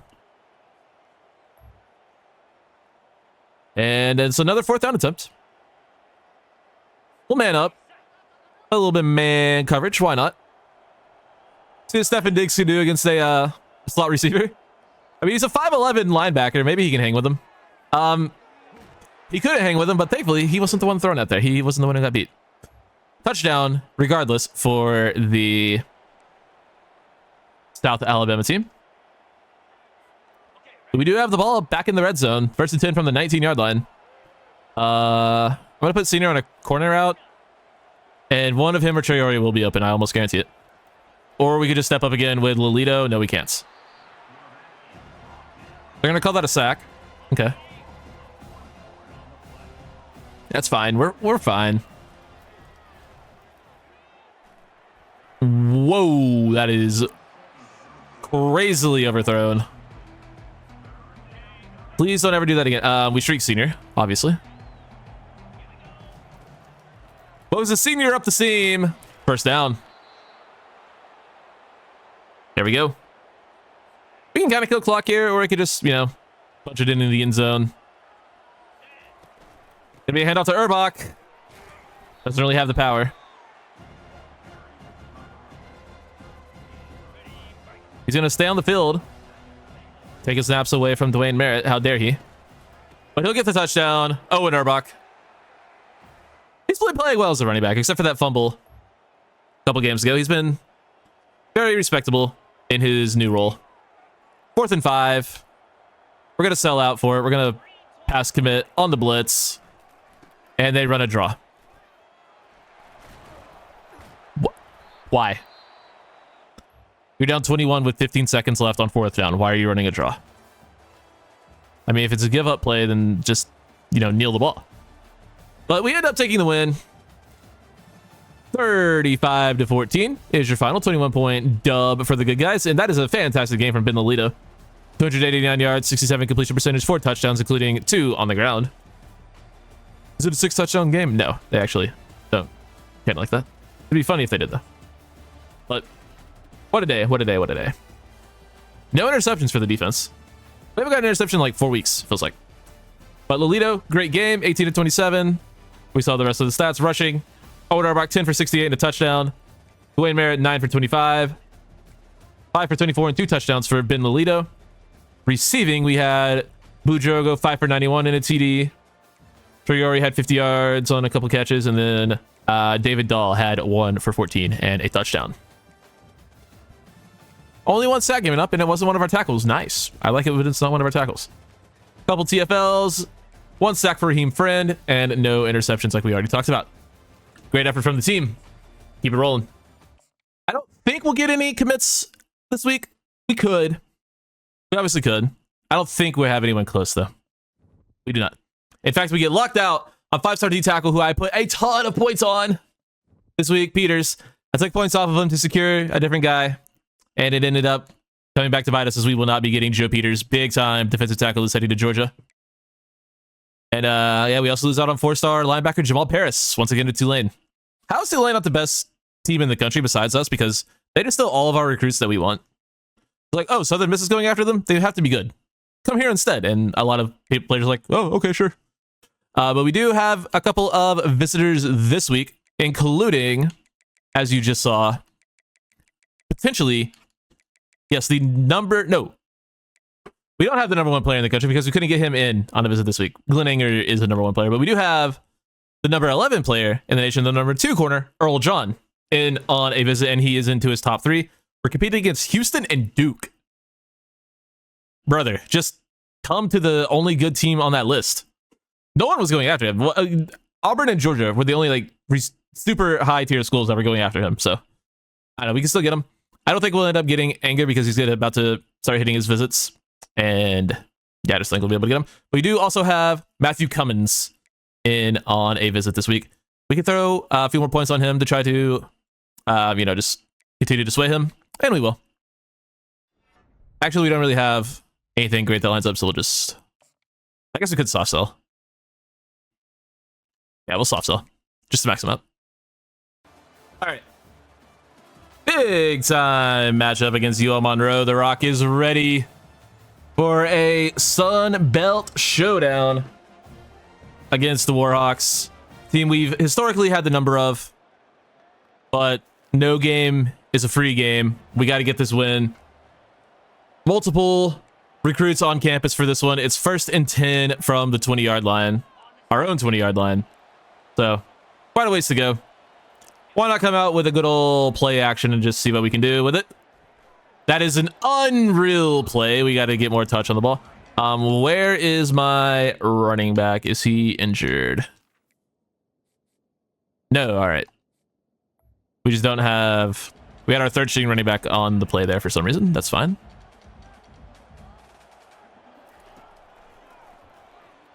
That's just a play for him, I guess. That's a good effort by Carl Boudreaux to hold on to the ball. And we're going to try to get this 1st down with Urbach. Plenty of blockers out in front. He should have the numbers. And he does enough to get the 1st down.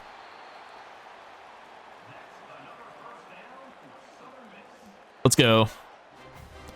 Keep the ball moving. I don't know why I'm so obsessed with play action, but I am a little bit right now. That's a good throw on the run to David Dahl.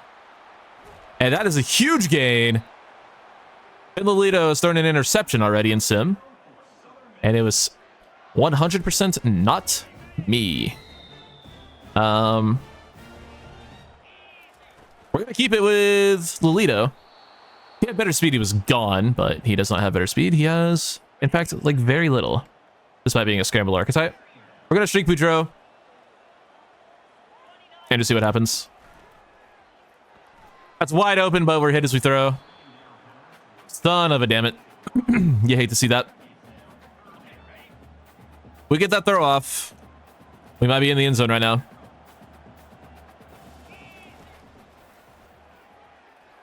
Is that a deep shot to Owen Urbach? Not exactly a great look, admittedly. We'll let the CPU kick a field goal. I don't feel like doing it. He does hit it. That's an Kofi Onyemata can hit from 50 if we need him to.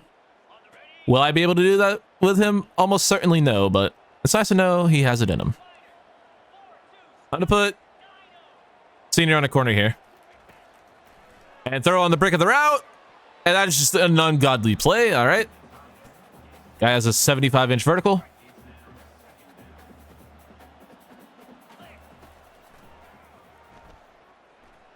Put him in the Olympics.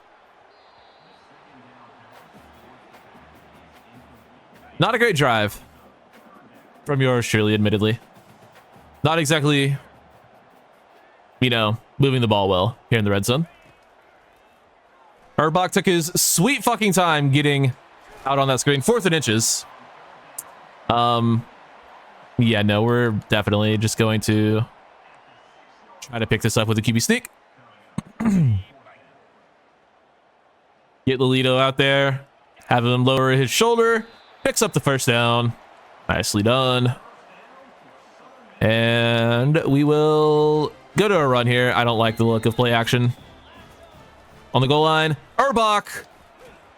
Into the end zone for the score. Owen Urbach. He's doing his thing. He's doing his thing as a running back. He's a team player, man. He didn't have it as a QB. Moved into running back, and he's working his tail off. He's playing well for us. He's getting us a lot of touchdowns. He's getting a lot of yards. He's doing his thing. That's a team player. The redemption arc is something crazy, because I was ready to just cut him from the team. And I'll be honest, another fumble might still be the case if he pisses me off again. But as it stands in this very moment, we like Owen Urbach, the running back. Get that to him quick. Toriori holds on, stays on his feet for a moment, but force down. That's a great throw by Ben Lolito. Put our tight end in motion and see who gets open. It will once again be Toriori, and he drops it. Brother, if it hits you in the hands, you have to hold on to it. We're going to once again go to the corner route for senior. I should probably do Boudreaux, but nah. I feel like that's just one you have to hold on to, man. I don't know. I feel like there's something you have to hold on to. Come back to it. Yes, David Dahl. First down. Great job working back to the ball there. From the redshirt tight end. I think he's a redshirt freshman. He could be a redshirt sophomore. He's one of them. First year getting real playing time, and he's playing well. We got Urbach out of the backfield. We'll get a couple yards out of it. 4 to be exact. Down to the 1. And why not go with play action on the goal line? Seems like a fantastic idea. Ah, just didn't have it. Fullback dive? Fullback dive, anyone? I can't tell you about fullback's name. Spruce, apparently. Fullback dive into the end zone. Touchdown, Spruce. Let's go. Big man touchdown. Nice job, big fella. I already like Michigan playbook a lot more. Scott Spruce, the senior fullback, gets himself a touchdown. You're welcome, big fella. We don't really use fullbacks because no one does. Do we have... I don't know if the clock's moving, but we do have the ball in the red zone. I'm going to assume it's not since it hasn't ran out yet. It is first and goal from the 6-yard line.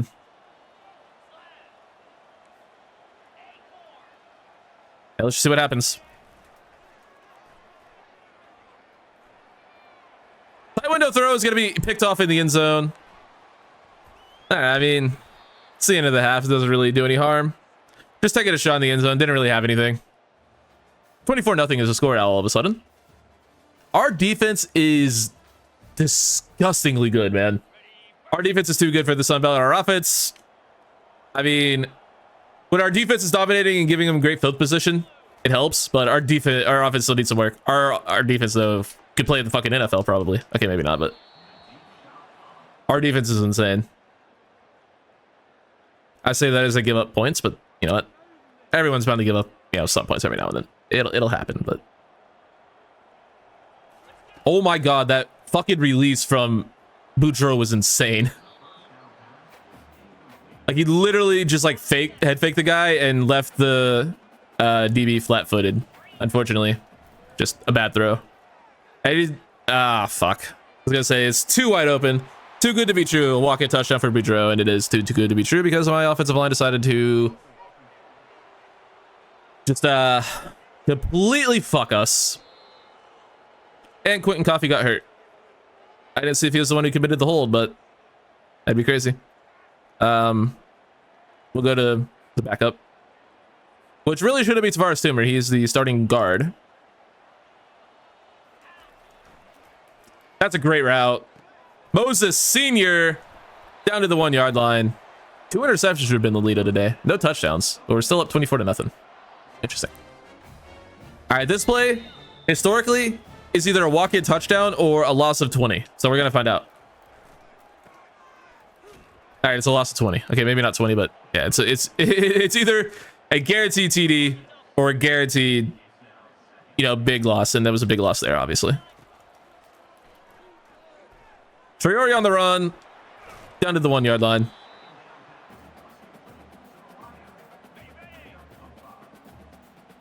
Wait,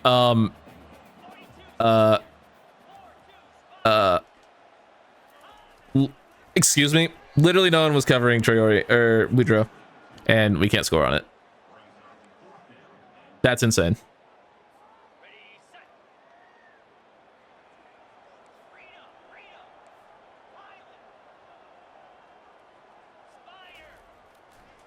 Oh my fucking god, there's literally no one covering him.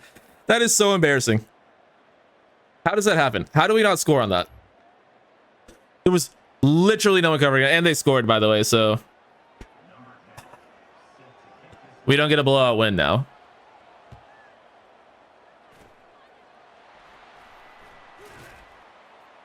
That's so annoying, man. How do we let that happen? I mean, we get the win. That's all that really matters, is winning the game. Of course, we'd like to get a blowout. Of course, we would like to be able to fucking throw to our receiver with literally not a fucking soul covering them. But, you know, that'd be too easy. 105 yards on the ground for Owen Urbach. Have yourself a day, buddy. Have yourself a day. Yeah, we had a fullback touchdown this game. That's pretty cool. Not exactly a great game from Ben Lolito, admittedly. Melvin Brock, 1 for 1. 3 yards. Telling you, man. Melvin Brock. If we didn't get Ben Beavers, I would be very excited about Melvin Brock next year, but whatever. Owen Urbach, 15 for 105 and a touchdown. Ben Lolito did some stuff. Where is Dwayne Merritt? I don't know why he's not playing. But 3 for 47 for Traore. 2 for 52 for Dahl. 2 for 33 for Boudreaux. Good yardage, just no TDs. Sacks allowed by both tackles. God damn it. I hate those guys. Not a single TFL. We did have 2 sacks for Bobo and Friend. And then 2 interceptions for Tynall and Matthew Doucette. Safety duo doing stuff. Let's go. All right, show me some good results of these visits. I think we'll get one of them to commit. I don't know about the other one. We do get Earl John. That's the big one from Atlanta, Georgia. 5-star corner. Our 5th 5-star of the class. We unfortunately get locked out on receiver Richard Abreu, which is probably a good thing, in all honesty. We have a shit ton of good receivers, including like 2 redshirt freshmen. So, you know, adding more depth would be a good thing, obviously, but it isn't a huge loss by any means. But Earl John, very good player. 5'11", 185, man-to-man corner archetype with pretty good speed. 97 speed, 90 acceleration, good man coverage, great change of direction as well. Agility's great, press is insane. He's very, very good. The press is like the big thing there. Having good press is great because we don't really have a guy with great press. I mean, we might now with Hargrove, but historically we haven't had corners with great press. Cummins, if we can get him to commit before his week 12 visit, which he should, 2 weeks of boosts, I feel like we can get him to commit. Yeah, he should join the class, I would think, but I mean, he is being recruited by Notre Dame. There's always a chance they just, you know, jump ahead and get him. Still in the lead on Glenn Anger, but it's only a matter of time before he goes to Auburn.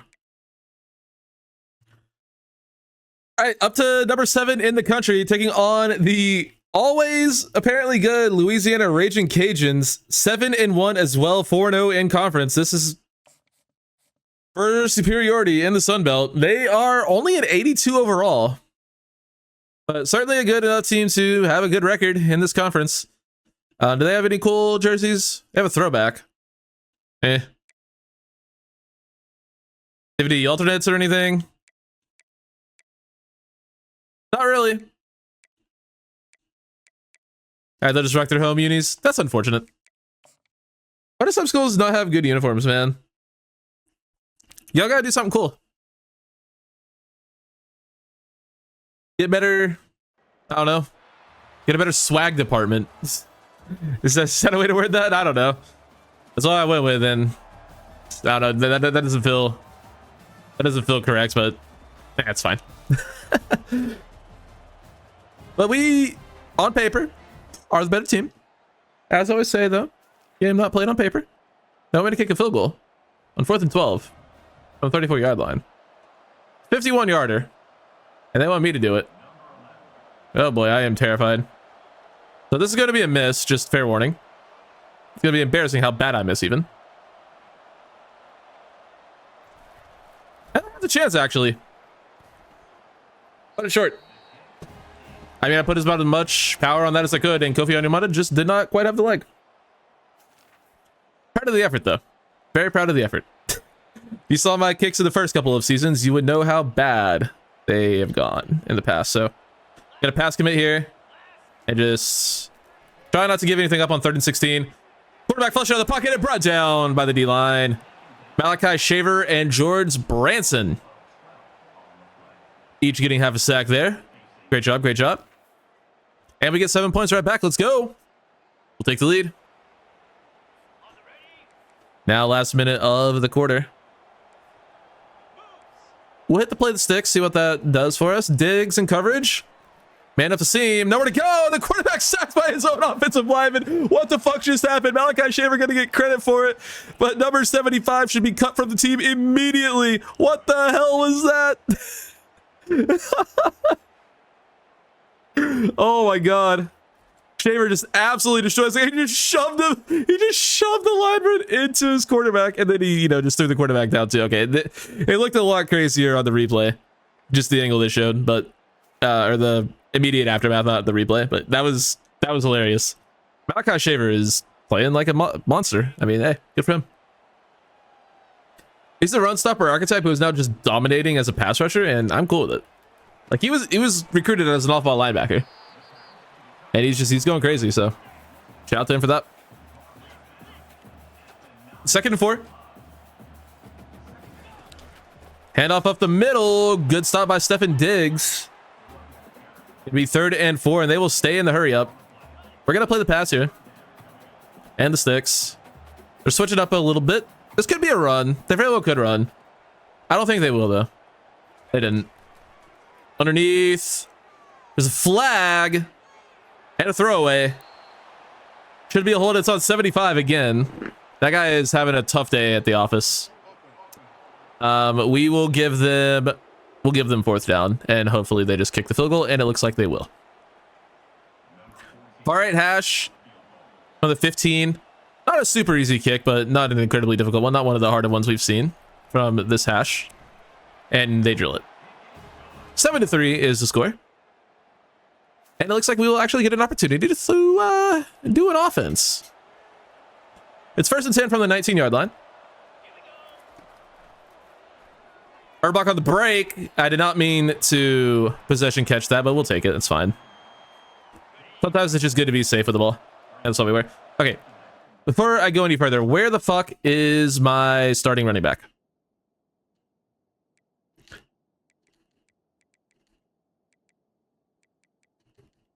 Where the fuck is my guy? I guess he's injured. But I checked the injury report and no one's on it. Did Dwayne Barrett just die?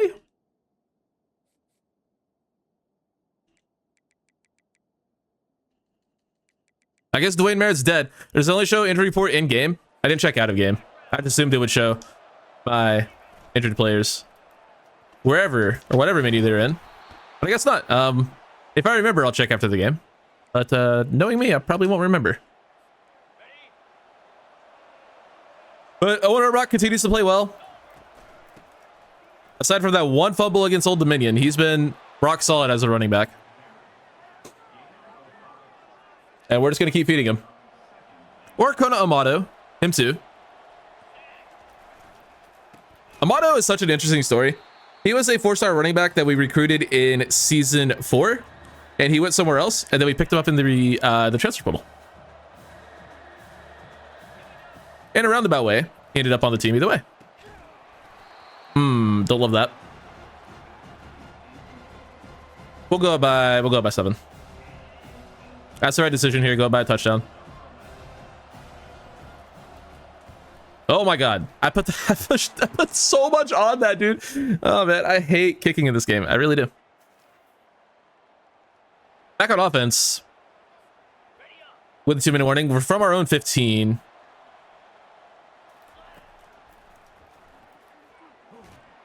That's not great.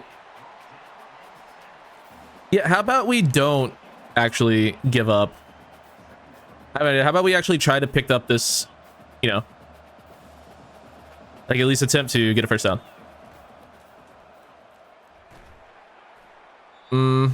Shit. All right, 3rd and a billion.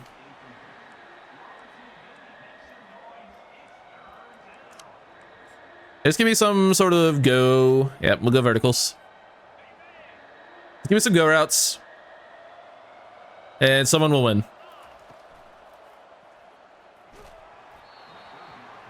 They didn't win. That's fine. That's fine. Still 10-3.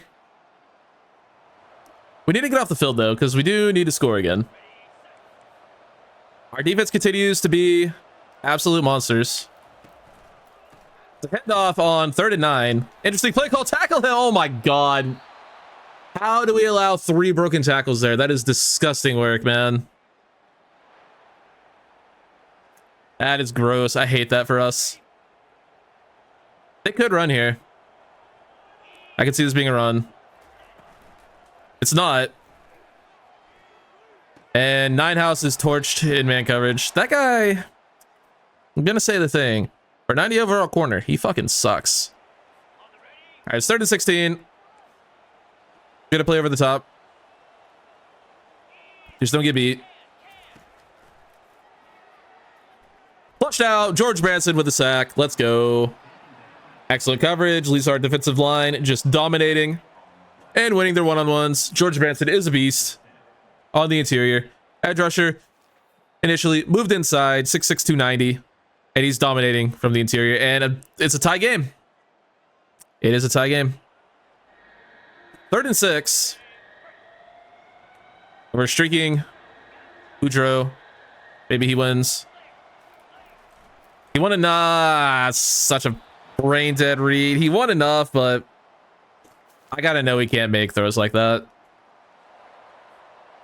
We don't have the rocket arm. We just don't have the talent to do stuff like that. That's a Madden throw. That's not a college football 25 throw.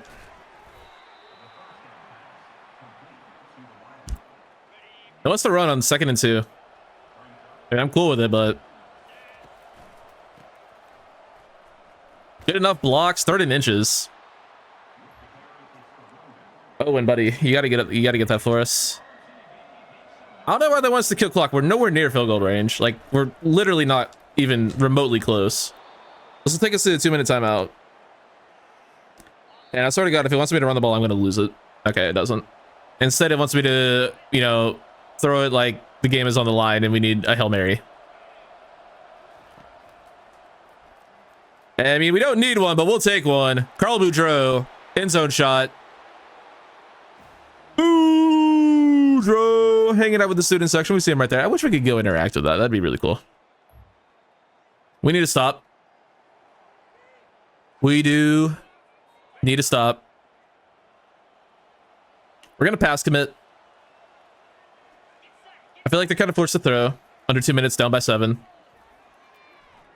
Quarterback, under pressure, throws it away again. Excellent job by our defense. I'm going to trust man coverage again. I trust my team in man coverage more than I trust my team. I mean, I don't know. You just got to trust your team. I don't really have like I don't really have a preference more than the other. Our team should be better in man coverage than zone, but yeah, we're just going to continue to trust it. That's a great throw. Can't get beat over the top like that. Just simply cannot get beat over the top like that. That's gross. That's really gross.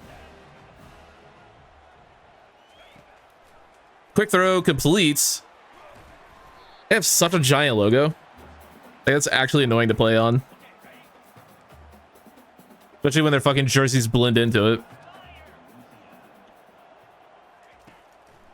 Quick pass complete. We get a breakout, man? Shit.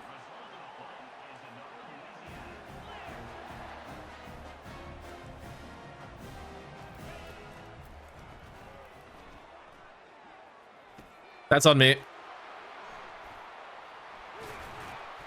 They're inside the 10.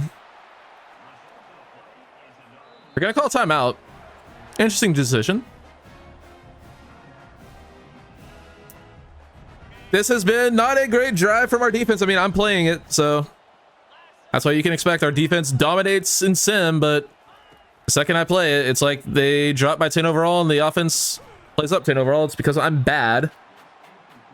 And it's also just because that's how the game works.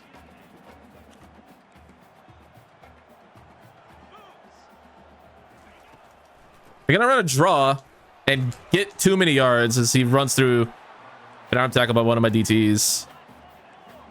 They're not gonna do that again. We just continue to play the pass. Give me on a D lineman.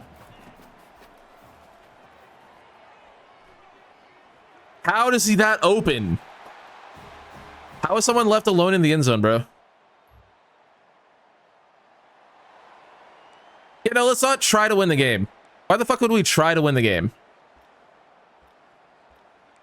Why in the blue hell would we try to win in regulation? Now let's just go to overtime. 3 timeouts. Let's just go to overtime, guys. Now, we should try to win. Let's just go to OT, guys. Phone it in.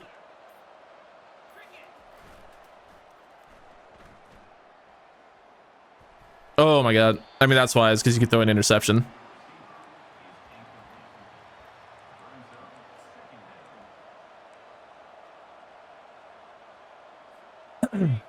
But I think it's absolutely stupid that the game would just be doing that. It's like, no, you're not even gonna get to try to win. If you listen to us, like, we would rather you just, like, you know, run the ball out and just go to OT. Yeah. Oh, you want to try to win the game? No. Bad idea. Just go to OT. Trust. Or we could walk it off with mother effing Carl Boudreaux. I would have liked to run that across the field and just wasted the rest of the clock, but the DB was actually catching up to us, so we'll just take the TD for CB. And we'll take a win. Tough, hard-fought matchup against a really good Louisiana team. But we come out on top. Huge game for Ben Lolita. Of course, that big TD. There at the end, securing it. Carl Boudreaux showing off his speed. Did what we needed to do when we needed him to do it. 2 big TDs late in the game. I believe both in the 4th quarter, including that one, obviously. I don't have a thumbnail yet. I should probably get one of those. And yeah, it will be this. So we'll check out the stats and now we'll do that. Not a great game from our defense, or from our defense in terms of interceptions. We didn't get any, is what I was trying to say. 14 of 25, 299, 3 TDs, no picks. Good game. Our Buck did fine. Huge game from Traore. 5 for 113 and a touchdown. 4 for 142 and 2 touchdowns for Boudreaux. The rest of the team did stuff. 3 sacks given up by Quentin Coffee, brother.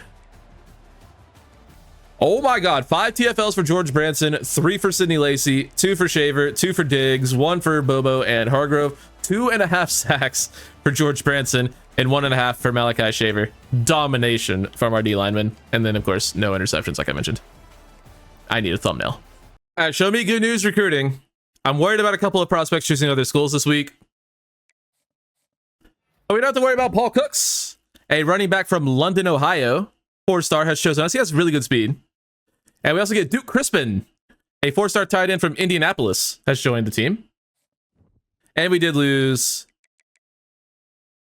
another player, Quincy Enunwa, a 4-star guard. He's really the last good offensive lineman. And by good, I mean 4-star available. Sucks to lose him. Huge defensive player of the week for George Branson after 2.5 sacks, 5 TFLs. Monster game. Good enough for national player? It is good enough for national defensive player of the week. 5 TFLs, 2.5 sacks. That'll do it. Good for him. Might be our first national player of the week. Don't quote me on that. But here's a look at Paul Cook's very solid looking running back player prospect. 6'1", 202, great size. And then 92 speed, 91 acceleration, 91 agility, 85 juke, 86 change of direction, 84 carrying. Really good player, and we are happy to have him. And then we also get Duke Crispin. Fun name for a tight end, and just fun name in general. Crispin is a cool name. 84 catching, 86 speed, 83 spec catch, 85 agility, 75 short route, 87 acceleration. That's a hell of a player.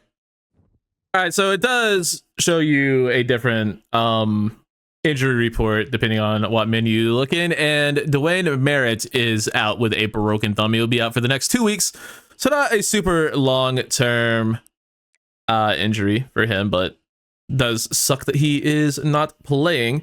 So we take a look at the CFP. I believe this is the first week they're out. Actually, don't quote me on that, but we are currently ranked number 8. We are the highest non-independent school. I don't know how Notre Dame works with like the is it the highest non-power 4 or whatever, highest group of 5 team. I don't know how Notre Dame factors into that. But if we look at the CFP bracket, we are currently slated to have the 3 seed. So that's cool. I'm not really sure how it works, if I'm being honest. I'm ignorant and I don't really care to learn, and I'm not going to. I'll have someone explain it to me, or I'll just guess. Because that is how I do things. Arkansas State looking pretty good at this point in this season. They're 84 overall, but they are 5-4 in the conference. Again, as usual with these Sun Belt matchups, we are the better team on paper. So here's hoping we once again continue to play like it. And apparently, I need to play defense from the first snap for some reason. I don't really want to. Are we not on play the moments? All right, I guess we're playing the first drive on defense because they're in the hurry up. Hopefully they don't do this shit all game. I'm going to switch it up to man coverage just to be safe. Run.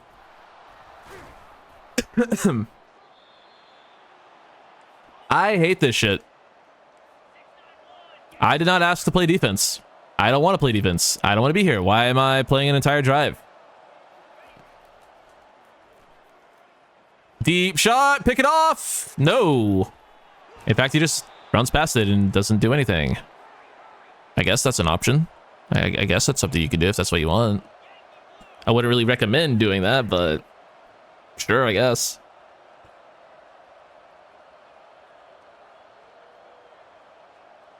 First and 10 now from the 13. It's going to be a pitch. Nice play by Malachi Shaver. All right, now can we get to play the moments now?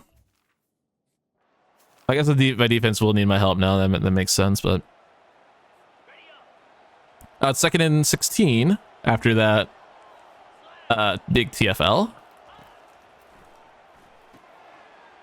Quick underneath. They get half of it back. God, this hurry up bullshit is so annoying.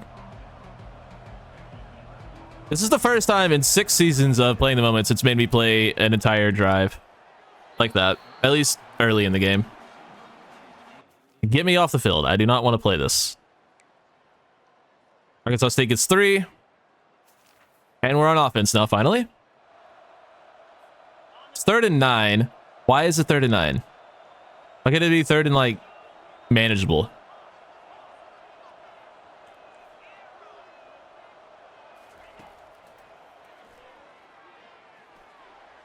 Traore works back to the ball and brings it in.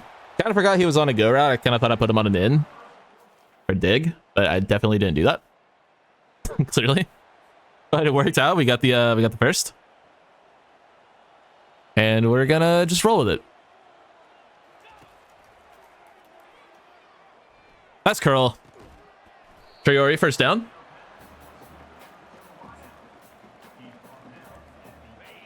Put the ball on the ground. Give the ball to Urbach. See what he can do with it. Good block by 46. Their fullback, Scott Spruce. With a nice block. Unfortunately, we only get 2 yards out of it. Gotta get more out of great efforts like that. We'll hit Urbach out of the backfield this time. 1st and goal. He is technically a receiving back. We just don't ever use him in the receiving game. I don't know why. Might have something to do with the 85 speed. I don't know. That might have something to do with it, but regardless, we're getting there. It's first and goal from, I think, like the 2. Yeah, from the 2. Why not read option? Why not? Give to Urbach, into the end zone, touchdown. Let's go. We'll take the lead. And we're back on offense now. 3rd and 3, we're up 7-3. And it's also 3rd and 3. I might have said that twice. We'll go to Urbach in the flat. Should have enough space to get the first. He did not because he sucks. We're not punting, or we're not kicking here. We're going for it on 4th and 1. From the 27. Give the ball to Urbach. Trust him. Follow your blocker. First down. Let's go. Nice job. Streak the outside receiver on this play. Big tip, because the curl will just end up in the same spot as the cross. So if you ever run that, make sure to do that. Would have been better if we just let that go out of bounds, but didn't really have anything there, so just kind of tossed it. Urbach, good route. 3rd and 1. Is it becoming a safety valve for us? This feels like a horrible idea. And I love it. All right, never mind. It wants to throw now. After the 2-minute timeout.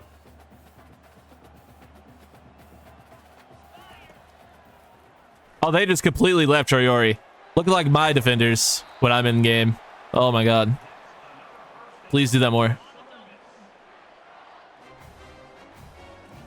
Goal line scenario. We're going to roll out with Lolito and hopefully outrun these D linemen, and we do. Big Lolito touchdown. You love to see it. Putting him to bed. I don't know about that one, bud. This is going to be a dogfight, I'm afraid. 14-10. It's a 3rd and 5 for Arkansas State. This is a weird down in distance. They're going to hand it off. Good enough coverage. Get the stop. They take the field goal. It's 14-13. We need points here. It's still the 3rd quarter, so I'm not in danger of losing here. But we're getting to that point. We're just going to run with Lolito. Probably should have tried to hit the receiver there, but didn't. We're, of course, going for this. On 4th and short. Just threw my guy into coverage. I don't know what I'm doing. That's just bad. That's just bad. That's just bad. Simply bad. Good stop from the D. They get the job done. Give us another opportunity to get points. It's 3rd and 4. Because it's always 3rd down. Get that out in front for Troyori. He has a step. Great run. After catch. Down inside the red zone. First and 10 from the 17. It's a great throw by Lolito. Better route, obviously, by Troyori. This play could be money. We'll see. It is. It is. Giddy Boudreaux in the open space on a whip route. 1-on-1. That's just asking for disaster for the defense. Like, yeah, that's just a mismatch for 90% of players in the country. 4th down attempt. It's 4th and 1. And then wants to come out in pass set. I don't know if I agree with that. But they do throw, and they get it with ease because we just ran away from where they would be. It's 3rd and 7 now. You want to see him run the ball? I'll bet anything it's a draw. Holy shit, it's just a handoff.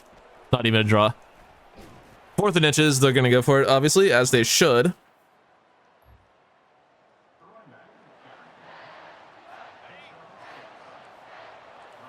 If they don't run the ball on 4th and inches, they're insane. They didn't run the ball on 4th and inches. But that is a pass breakup. We got so lucky. That should have been a touchdown. Because we sent everybody, we ran commit. That should have been a touchdown. All right, it's kill clock mode at this point. And the last time we were in this situation with Owen Erbach, we remember the old Dominion game. We know what happened. But let's just ignore that. Oh my god, what a spin move. Accidentally half spin. If we full spin there, that's a beaut. Can we get this off before the 2-minute warning? This play looks like money. Come on, come on, come on. Snap the ball. Nice. They're both wide open. We go to Traore. Big gain, 2-minute timeout. All right, so it's power. I can't tell if this is going to Boudreaux or Erbach. We'll find out. It's an end around. Okay, that makes sense. Spin move by Boudreaux. This play is so sick. Especially if it goes to Boudreaux. That play is so sick. Oh, man, I love it. I love that play if it goes to Boudreaux.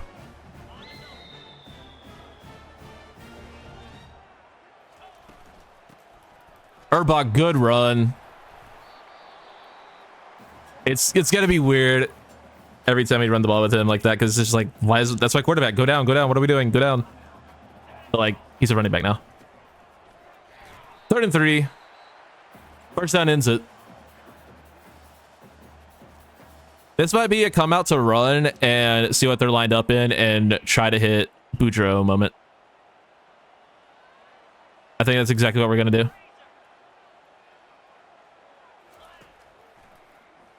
Boudreaux back in the end zone. All right. I mean, you know, not my best decision.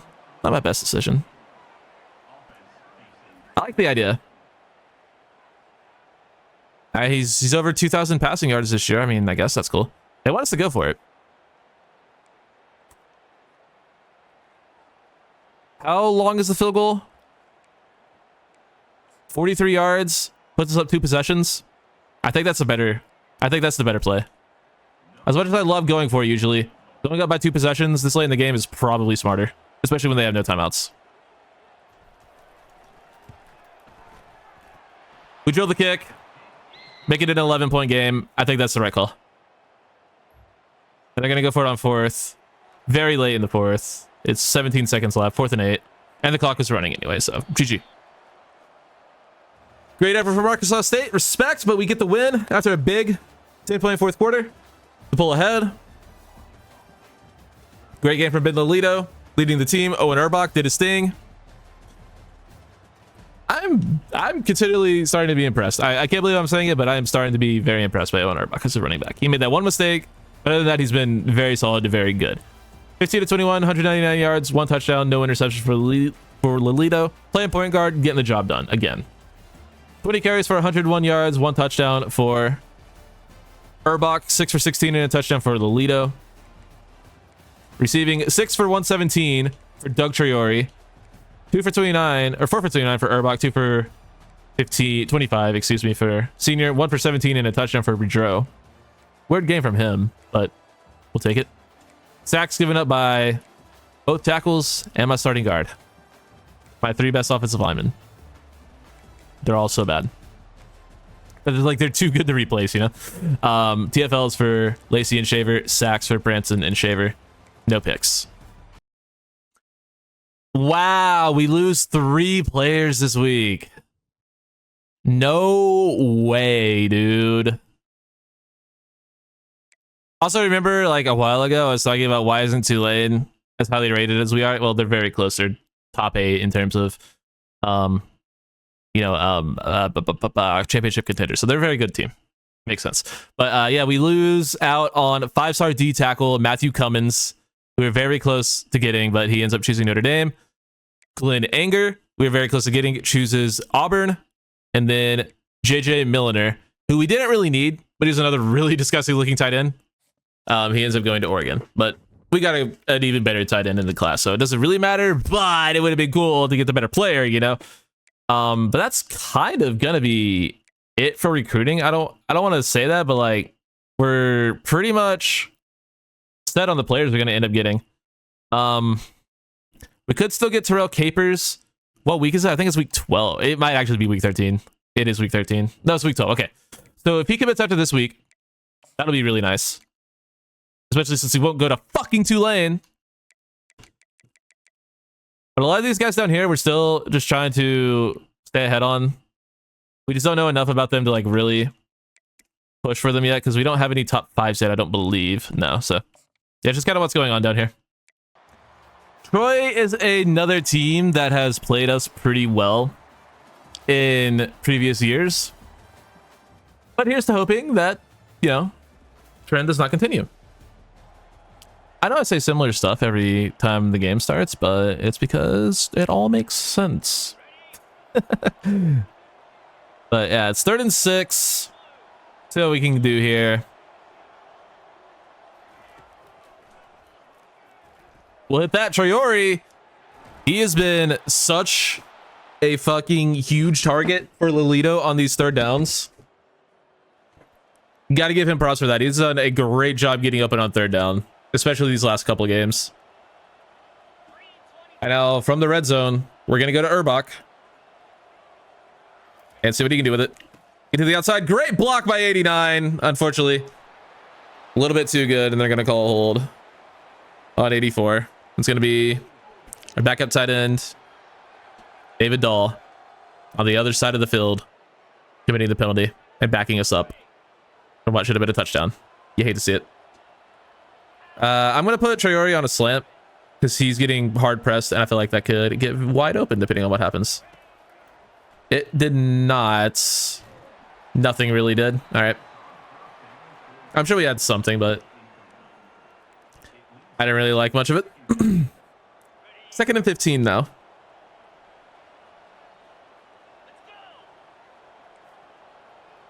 It's Troy, and you're telling me you can't hear the fucking route?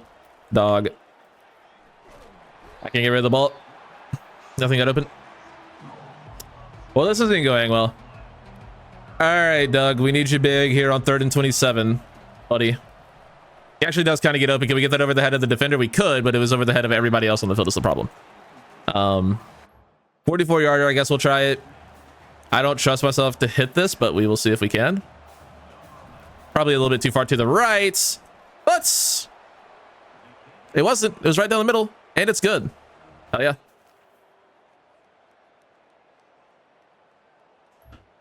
We need to stop on 3rd and 10. Let's get it then. I believe in us. Finally, I get to Diggs. Good coverage. Quarterback's going to run for it. And he's going to be short. Slides at 4th and 7. That should be a punt, I would think, from that spot. It is. And we're on offense 3rd and 9. We'll try a screen. That feels like a mistake. So we're not going to try a screen. Instead, we're going to put our tight end on a slant. Surely he can hear the adjustment against fucking Troy. It's going to be Urbach out of the backfield, and he is going to push forward for the first. All right, Owen Urbach. I don't know, man. I'm starting. Running back Owen Urbach is one of my favorite players on the team. I'll say it.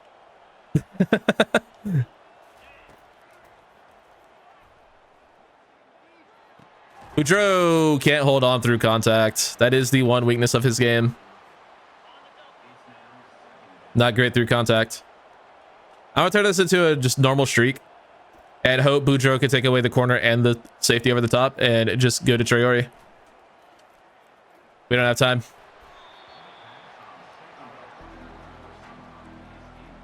I think it kind of worked too, is the sad part. I got to get that favorite play off the screen that cross because I did not mean to favorite it, and I hate that shit popping up every time. It's a good play, but I don't want it there. What I do want is Carl Boudreaux on a fucking streak every single play. That's a walk-in TD for CB. Carl Boudreaux. Big time score. From a big time player.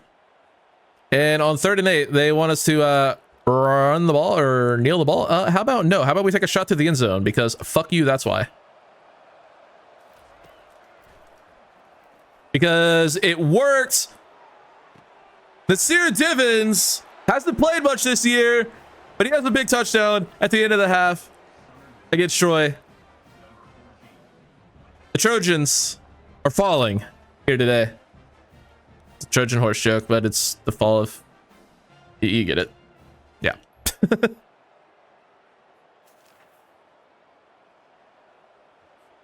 Anyway, it's 4th and 2, and they're going for it. Interesting. Especially out of empty. And they get it. Because obviously, it was never in doubt. 17 to 3. They're going to go for it on another 4th down.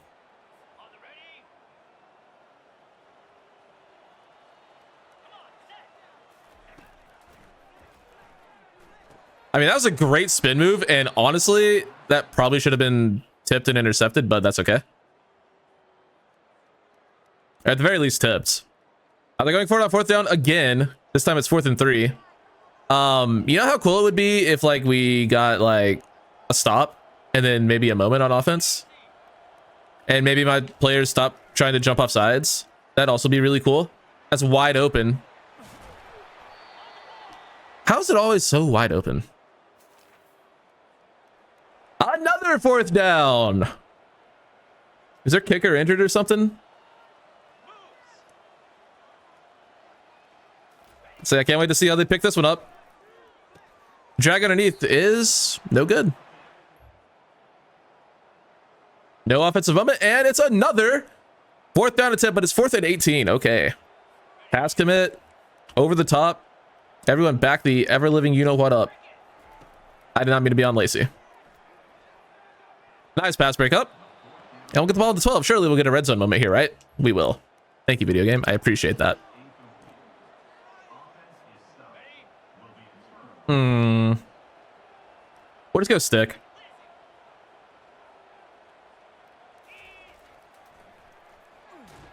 Gotta get rid of the ball. Nothing really going there. All right, that's fine. Ooh, this is one of these money plays. Boudreaux, if we have time to throw, will essentially be one-on-one. He's actually not, and there's a flag, and we're sacked anyway. All right. How do you commit a hold and still let your quarterback get killed? Make it make sense. Make it make sense.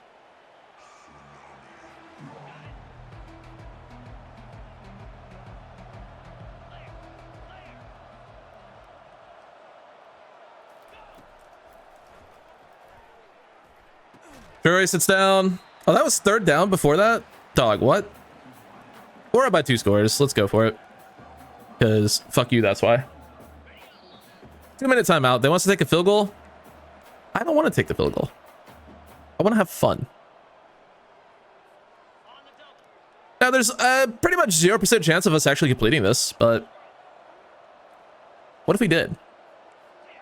I was gonna say, Urbach, you are standing right next to me. You will hear this fucking adjustment, and you will make the catch, and you will fall into the end zone for the touchdown. Owen Urbach. Texas round merchant. TD. Why is my game frozen? Why did my game just crash? Fantastic.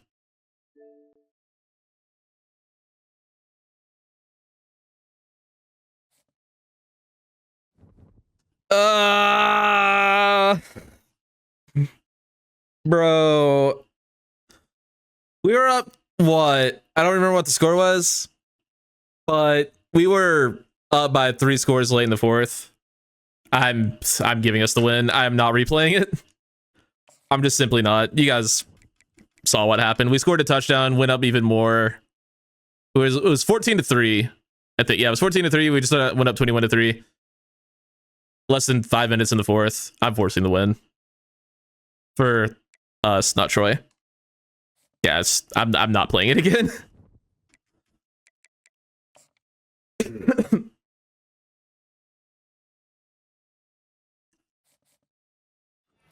And that game got us Terrell Capers, so hey, we would have gotten him with a win regardless. So, and we were gonna win regardless. Makes sense. We do lose out on a 3-star tackle somehow. Are you fucking kidding me? He was literally the best 3-star tackle available, and I'm not kidding. That sucks. Well, first on all these 4 stars, which is more important, but losing out on the best tackle we could possibly get at this point in the cycle, not exactly great. Kevin Winthrop went off in simulation, 4 for 174 and 2 touchdowns. Fantastic job, buddy. Proud of you.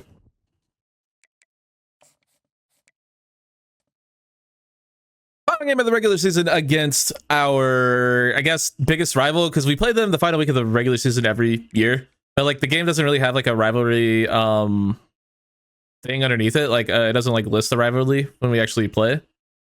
So like let me know if this is actually a rivalry, because it feels like it, because like it's our, like I said, it's our final game every season.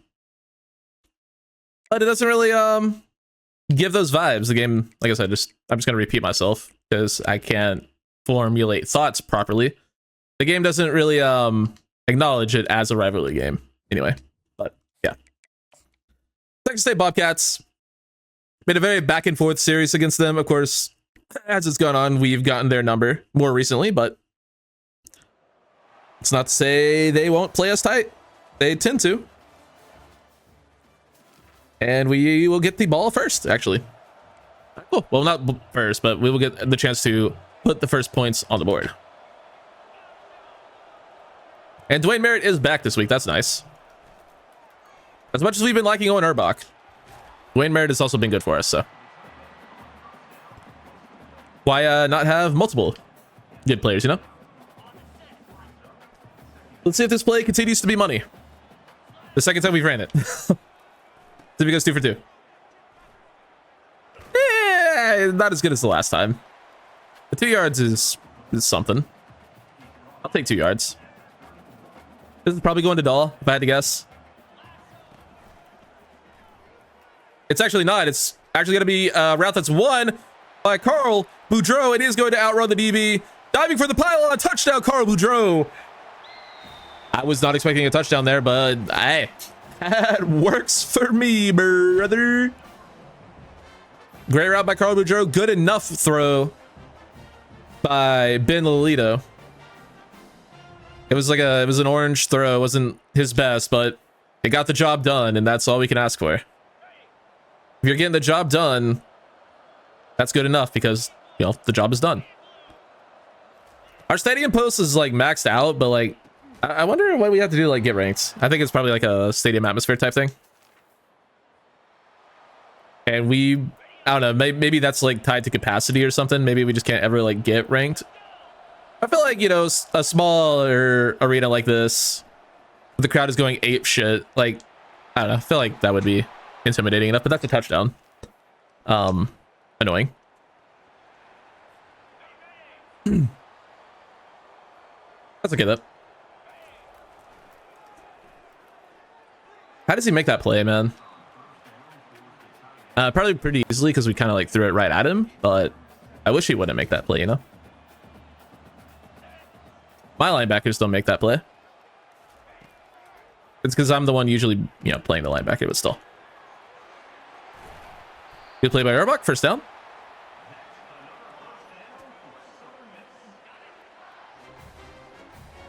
This is a cool play. Drag for Dahl, though. We'll get 5. This playbook is cool. I like Michigan playbook a lot. Maybe it's because my quarterbacks are very JJ McCarthy and don't, you know, allegedly don't have any talent. As we just throw an interception.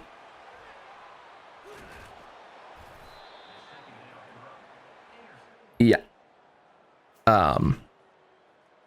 Something about a system QB. Anyway. Remember that time, like, throughout the entire fucking pre-draft, like, analysis, there were, like, a billion people saying that JJ McCarthy wouldn't go till day 3? There are actually people that fucking stupid, by the way. JJ McCarthy's a day 3 pick. Listen, is he the greatest quarterback prospect ever? No. Was he always going to be a first rounder? Yes. Were you fucking stupid if you said he was going any lower than that? Yes. I don't care what your evaluation said. Your evaluation was also wrong. JJ McCarthy's good, but like, yeah, I don't know. People are stupid. Anyway, tangent over. Nice tackle. And they're lining up to go for it on 4th and 1. The game put us out in a jumbo package. We're just going to trust that and run commit. That's probably a mistake, but I'm going to do it anyway. It was not a mistake. Let's go. Good stop. Will it give me an opportunity? No, it will not. Third and 4. I do not think we'll be able to get a stop here. Actually, they are lining up to go for it. They have a huge jumbo package. Pause on the field. They have a billion tight ends. Just crash. Nice. 4th and 4. They're probably not going to go for it. They didn't. We don't get an offensive moment. But we will here. 2-minute drill. And it actually is a 2-minute drill for once. And not like a minute 20 drill. We'll hit the underneath. Moses Sr. Good gain.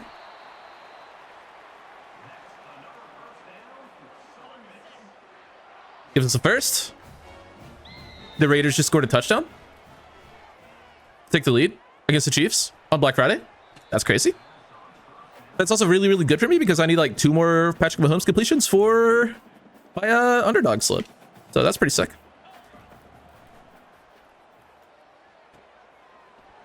Not sponsored, but it could be. 3rd and 2.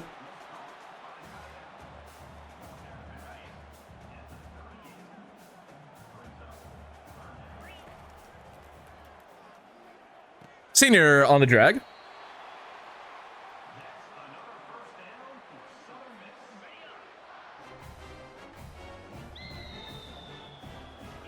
Need someone to win here.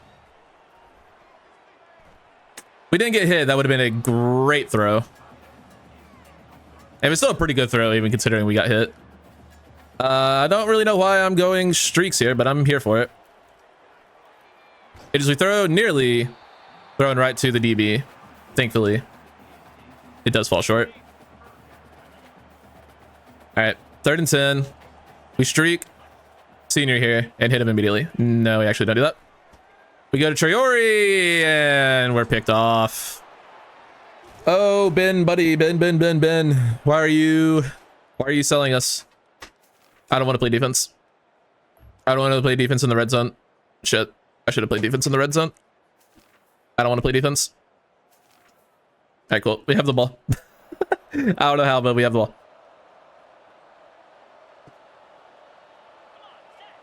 Oh, no, I'm just scared. My defense is better in simulation, so I'm just like, keep me away from them. I need anyone to win a route. That'd be really cool if anyone could win a route. Win a rep. Anyway, you want to look at it? Someone win. That's a great route. Great throw. What a job by Ben Lolito, Moses Sr., the recipients. I need to let my dog out. Come on. Here you go.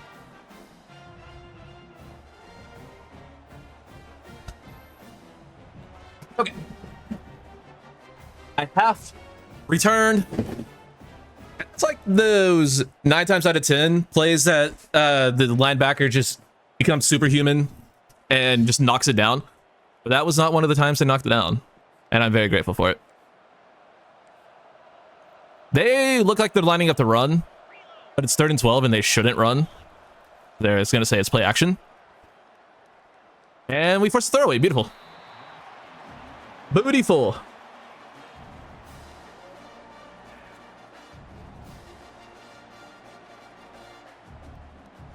Oh my god. They got a field goal out of that. All right, it's 4th and 1. Holy shit, this is becoming a little bit dicey. We need to convert here.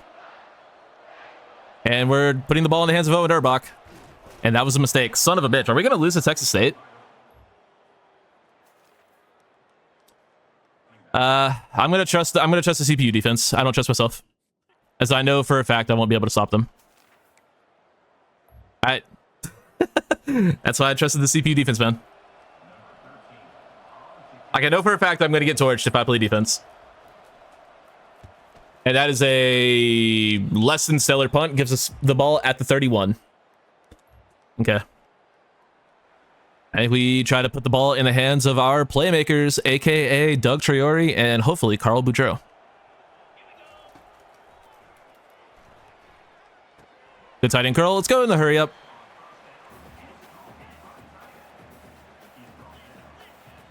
They're playing so far off on Boudreaux. Actually, no, I want him on an out. Where's out? Speed out. There we go.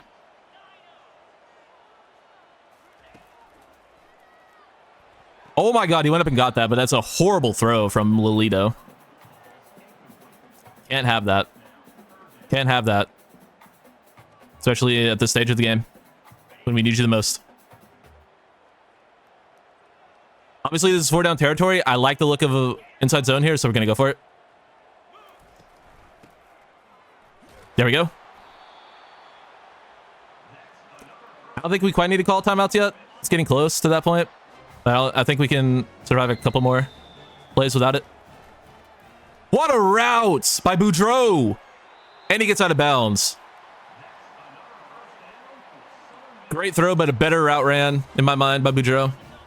I mean, we got to give credit to Lolito for the throw. That was a great throw.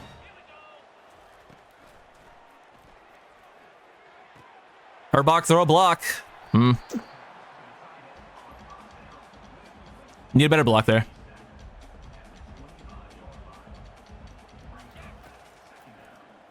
We'll go to Herbach here.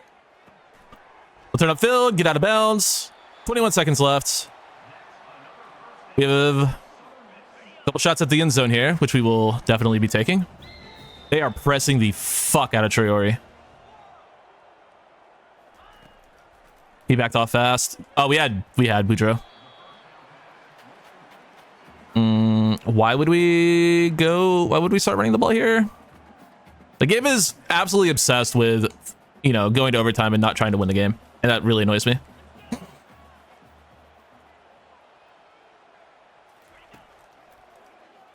Traore on the outs. He's out of bounds at the 3.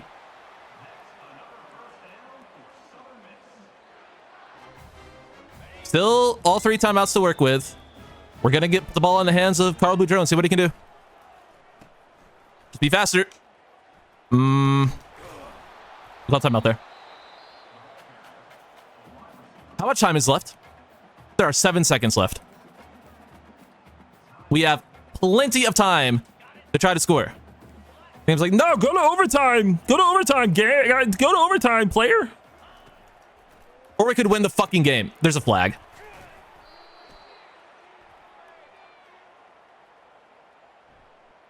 The game is literally fucking shafting me with no lube.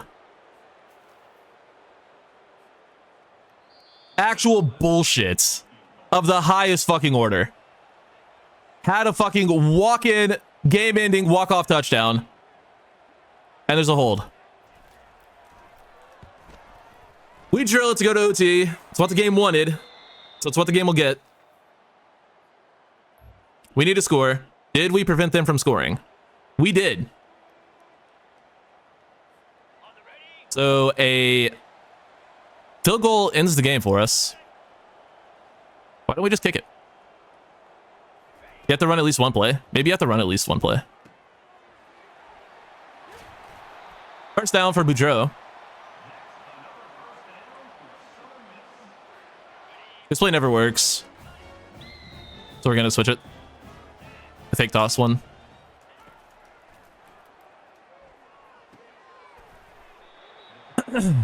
Ball gets a few yards. I'm going to put Senior on an out. Wide open! Into the end zone, touchdown! Moses Senior walks it off on Senior Day. Kind of forgot about that storyline, but that's all right.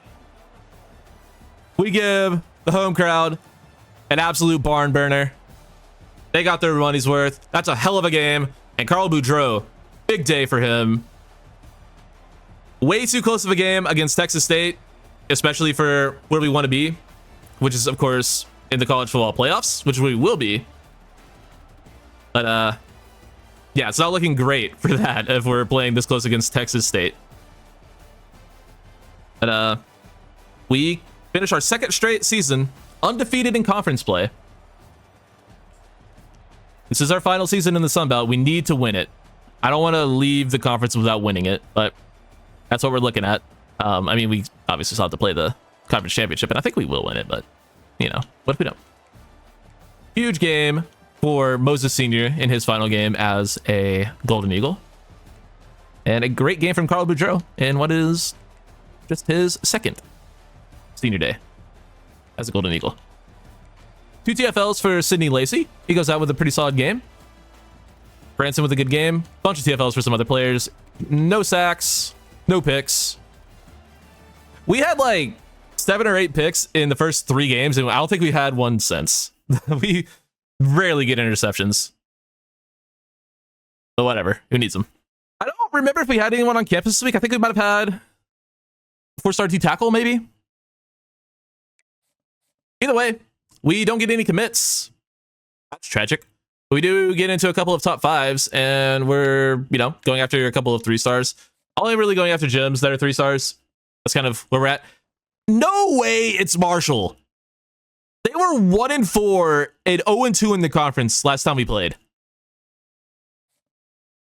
How did they make the conference championship? There's simply no way. How is it not Louisiana? I guess it's because we're both West. Yeah, okay, I guess it is. That makes sense. It's Sunbelt East, but that's wild.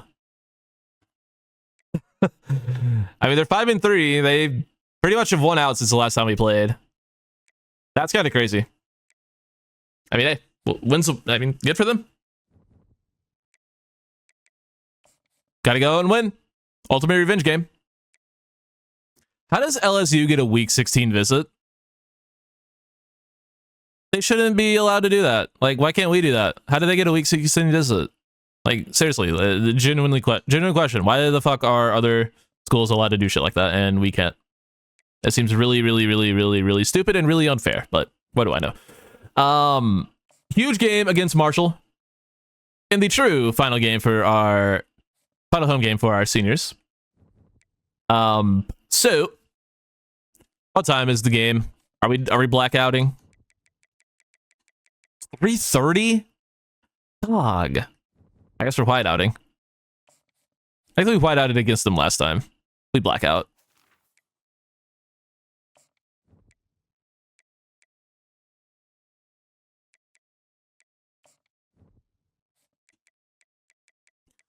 All right.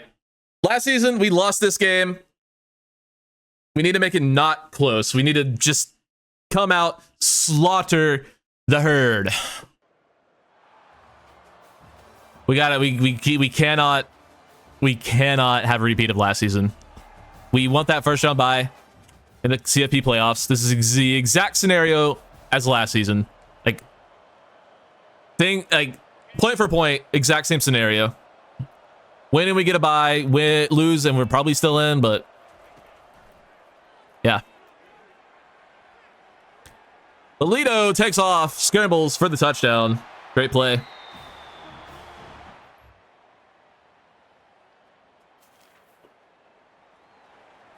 I like how this is going. It's 7-0. We're back on offense. This is what I want to see. Put the senior up the seam. First down. Don't need to do more than that. Just get the first. Keep it moving. First and goal from the 5. I like Boudreaux on a slant here. We are kind of bringing more clutter, more traffic to that side of the field. I actually like the drag more anyway. I was going to say we're making it a little bit more crowded over there for what I liked, but it ended up being fine. Not able to get into the end zone, but that's all right.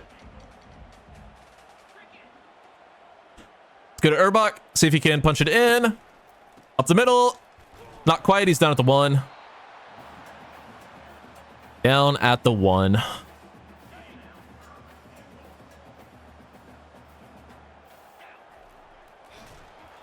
I tried to get that away as soon as possible. I mean, we got the throw off. It wasn't really actually able to get to Carl Boudreaux. But we're gonna go for the QB sneak. They did have double D tackles there, but it didn't end up mattering as we get into the end zone. They go 14-0. Back on offense once again. You'd love to see it. Apparently in the red zone. I did not know that part.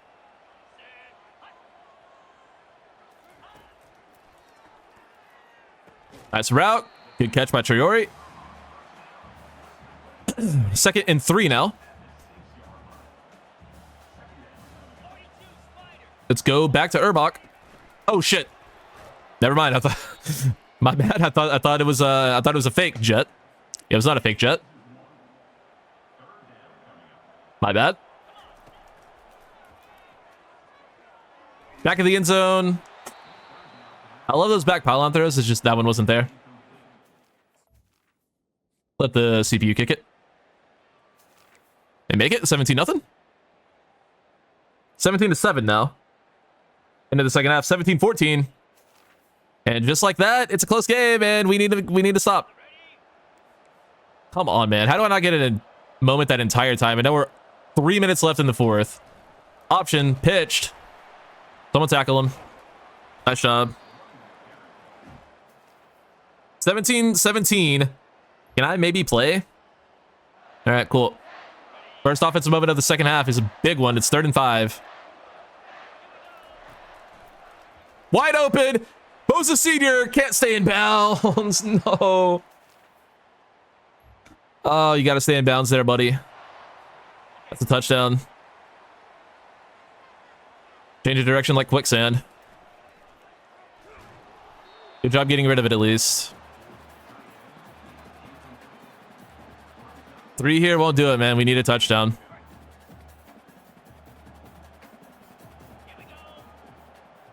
Looks like it might be man. Boudreaux can't beat the slants.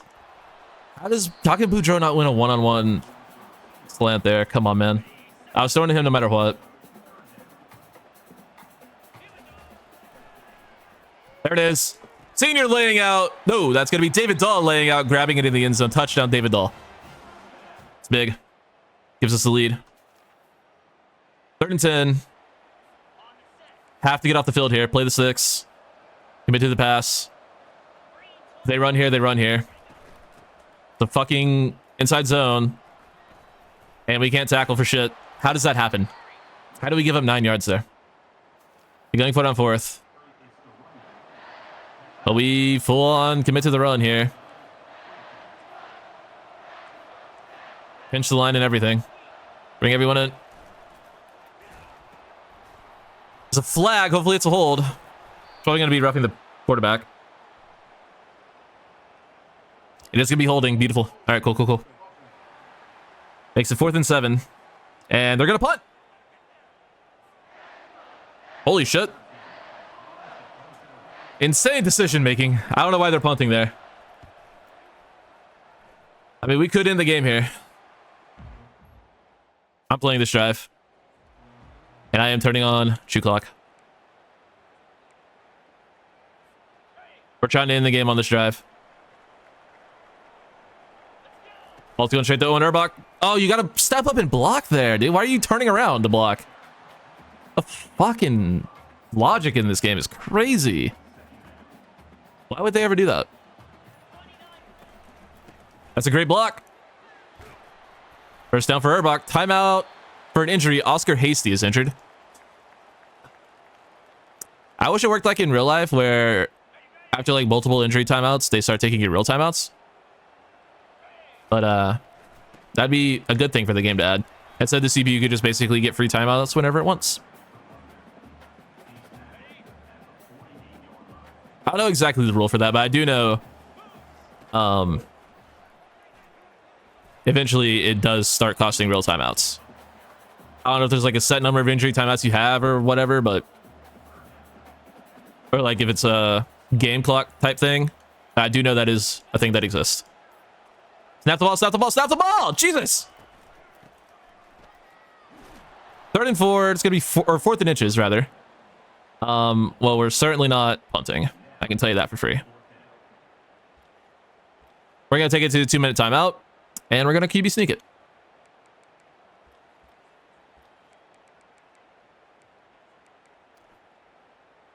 That's exactly what we're going to do.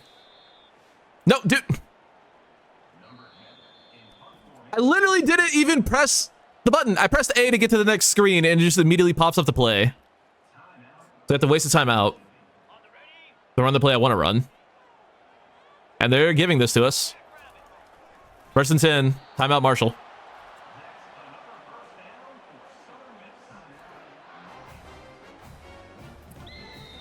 All right, let's go. That's big. Urbach. Need you to outrun a fucking nose tackle. But good run. 2nd and 6. We'll try a jet sweep. Why not? Urbach's been getting a heavy workload on this drive. So we'll go to Boudreaux. Oh my god, that burst is insane. First down, Carl Boudreaux. The final timeout called by Marshall. And for the first time in many seasons, maybe ever, the Southern Mississippi Golden Eagles are your Sun Belt Conference champions. Let's go. Had to really work for that towards the end game, but we did it. Hell yeah, dude. Hell yeah.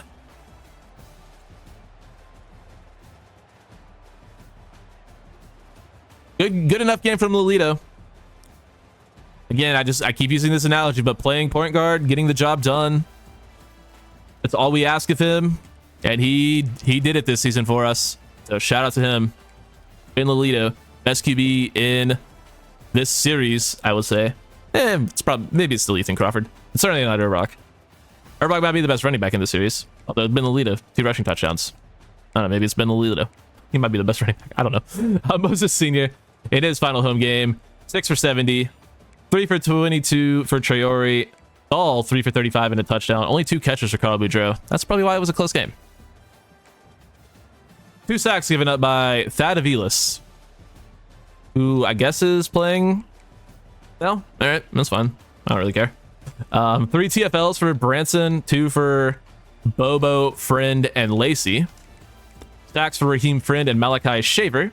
Shaver's a senior? I thought I had another year. No! Interception for Matthew Doucette. He's a monster. He's my favorite player on the team. I just wish he did more in sim. Yeah! Sun Belt Conference champions! Yeah! Finally! I might, you know what, yeah, let me actually go ahead and screenshot that one too, just to have it. I don't know if I'll use it in the thumbnail, but I want it. So, yeah.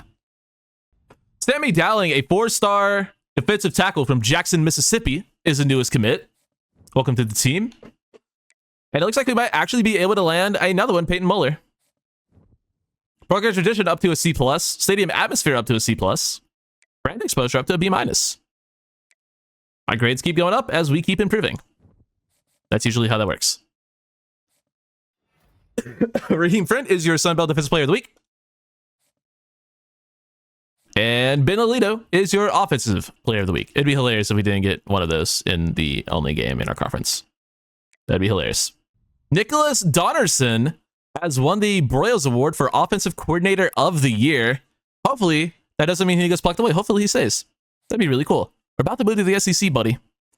Denny Westfall is your Heisman winner. A senior receiver from Clemson goes for 57 catches, 1,100 yards, and 15 touchdowns. You're telling me that is Heisman over Carl Boudreaux? I imagine his numbers are very similar, if not better than that. Actually, I don't know if I can guarantee that. They might be. Let's check out the stats while I'm thinking about it.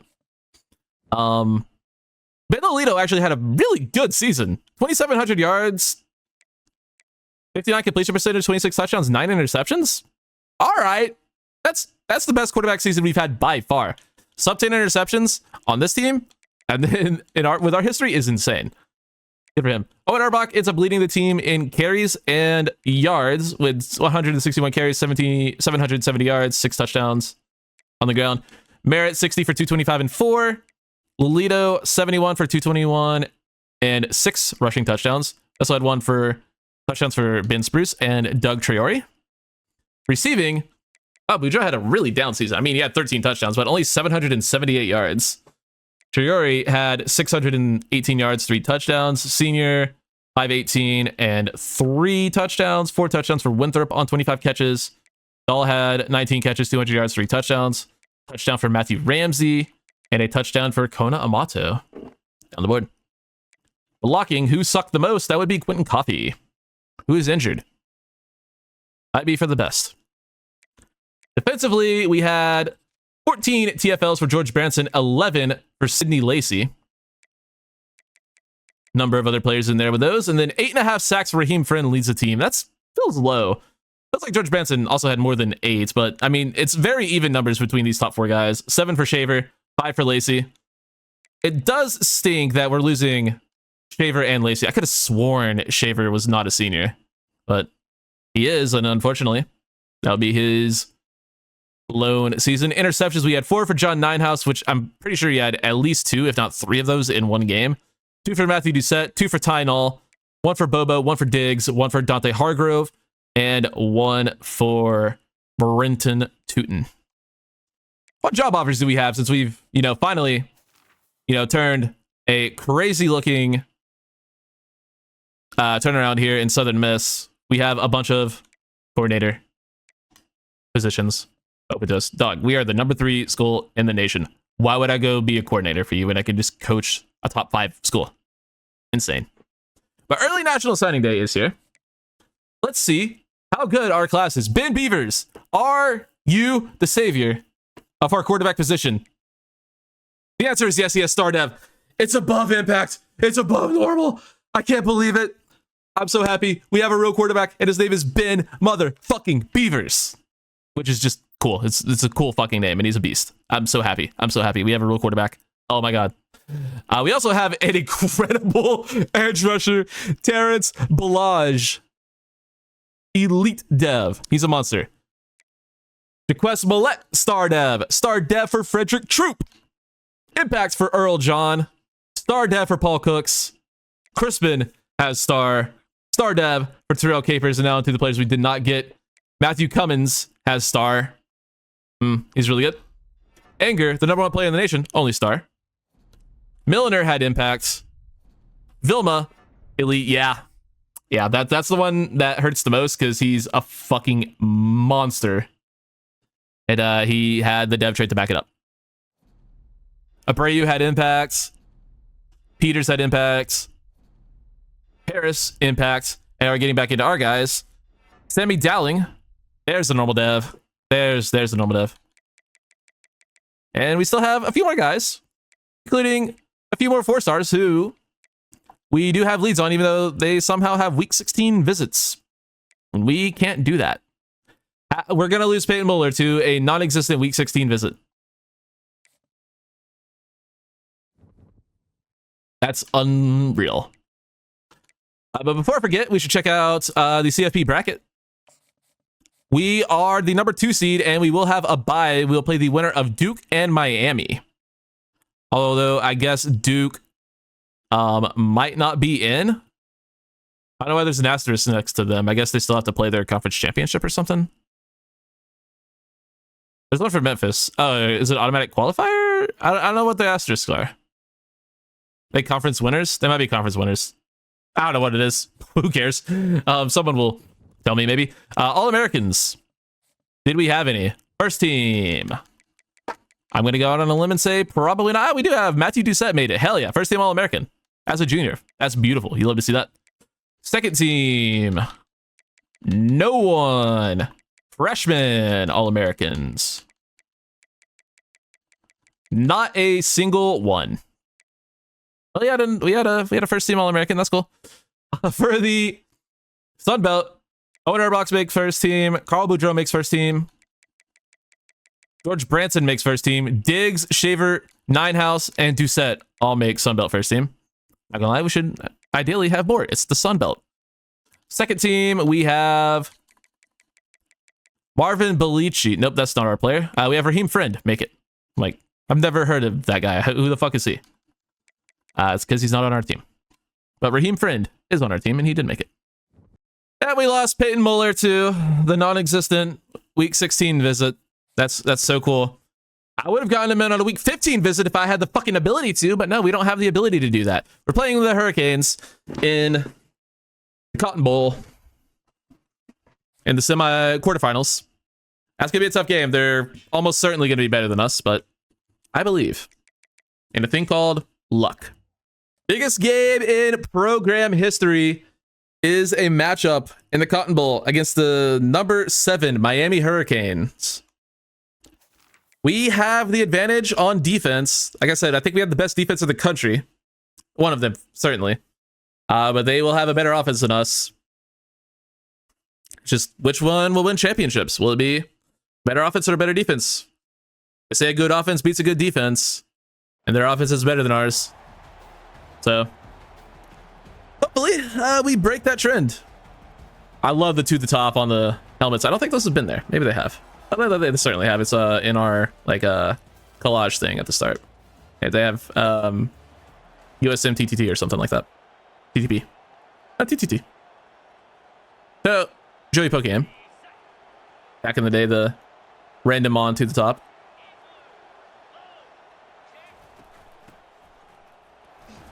Well, that's unlucky. On our first snap, they get 6 yards. This is a huge test for us. I think I feel like we're good enough to hang with some teams, especially on defense. I think, like I've said a million times, our defense can hang with anyone in the nation. I'm not worried about our defense, except when I'm playing, because, like, you know, it's just hard. I'm bad at defense. I'm worried about whether or not our offense is good enough. I don't think our offense is good enough this year. I don't think so. I don't know. I'm worried about our defense, man. I don't trust them. And especially not with George Branson out.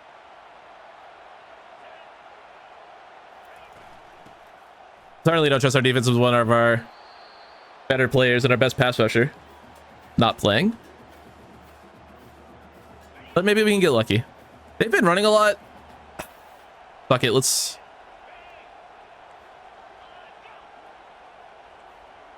I want to pinch the line. Didn't matter. They did just run right up at us. And it's a touchdown for Miami. We were not going to get a moment on offense. Nope. Did we score? Of course not. 3rd and 5. Play the pass, I guess. Good job. Good coverage. Good play. Malachi Shaver gets to the Miami quarterback. And our offense answers with a touchdown to tie the game. All right, it's 3rd and 19. Need a big play from our defense here. Nothing over the top. We're going to run on 3rd and 19 and get fucking 14 yards. That's unacceptable. I mean, that'll happen when you fucking pass commit. We finally get to play offense for the first time with 1.5 minutes to go in the first half. Oh, that was Urbach, not Boudreaux. Very clearly found that out when I realized, holy shit, this guy is slow as fuck. And he can't outrun anyone. Can we hit that? We can! What a catch by Doug Traore. Laying out for it, goes up and gets it. What a grab. We're gonna take a deep shot for Boudreaux. Knocked down. I will never apologize for taking a shot for Carl Boudreaux.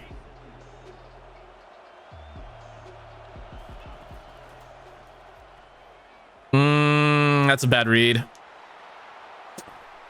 I mean, we didn't really have anything. Maybe we had something over the top, but I mean, it would just be knocked away. All right, 3rd down alert. It's 3rd and 10. Will we be in 4-down territory? We could be, yes. So we can take a check down if we need to, but we don't really have any. I like that a lot more. I feel like a slant going across the middle. Yeah.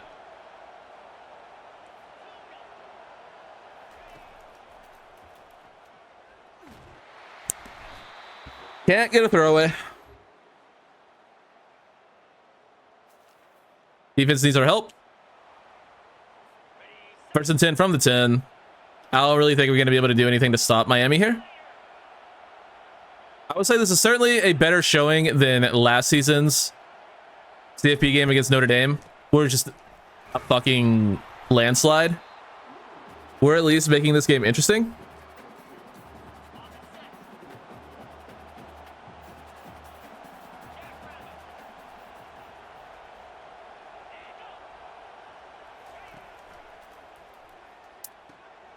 Good enough. Good enough. Good play. 3rd and 4.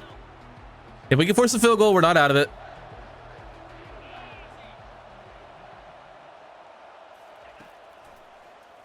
Stephen Diggs brings him down. The quarterback almost broke that, but Malachi Shaver in there to help out with the cleanup. And that's going to force the field goal. Nice job. Maybe we'll get a lucky miss, but certainly not. It's a good schools kicker. Yep. That keeps us in the game.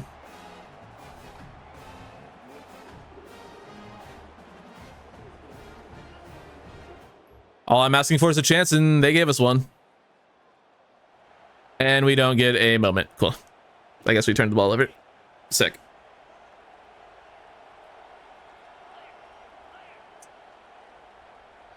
That's so silly. Good tackle by Dine House. It's not going to matter, though. The game's over. Especially if we're not going to get moments. I really know that we got one of these games in the CFP playoffs. Or the CFP, rather. Playoffs is redundant. Because the P in CFP stands for playoffs. Their kicker's name is Butt.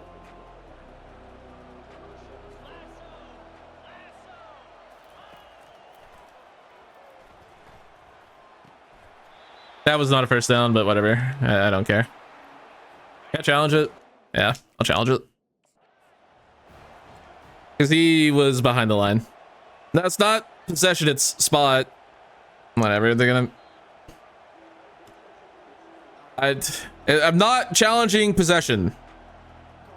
Like, at all. I was challenging spot. Because he was certainly behind the line the entire time he was running, and I didn't see him reach the ball across. So, whatever.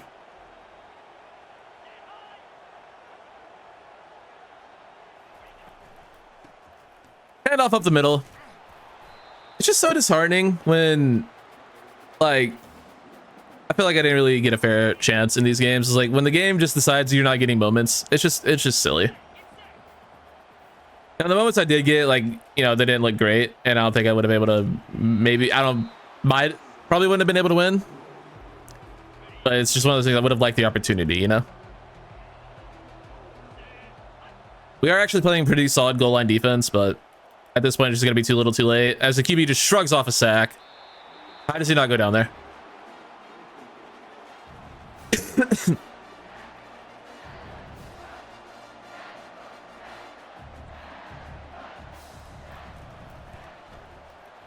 Can't get a block. We need a really quick score. We need a very quick score. Of course, we're checking in on 3rd and 7. And we don't have time to throw. Oh, I didn't get the throw away either. I mean, yeah, this is go for it territory. This is the ball game. Don't have time to throw. What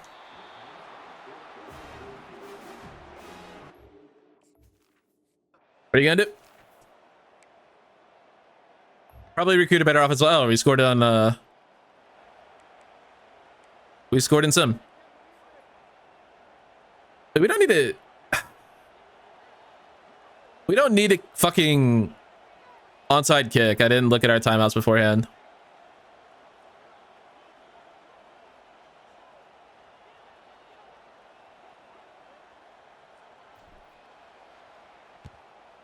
It's a good hop.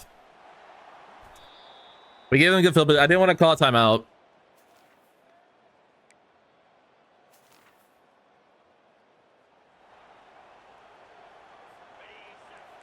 Actually, no.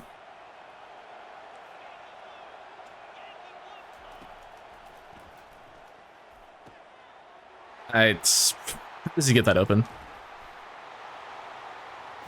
That's game.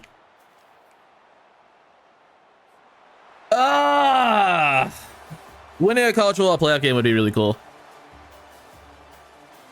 But we will lose 28-14. Well, at least we won the conference championship this year.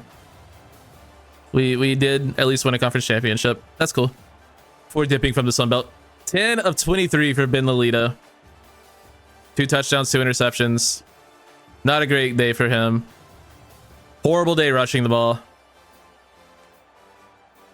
Not a great day receiving. I mean, Traore had a phenomenal game. He tried 4 for 120 and a touchdown, 2 for 63 and a touchdown for Boudreaux.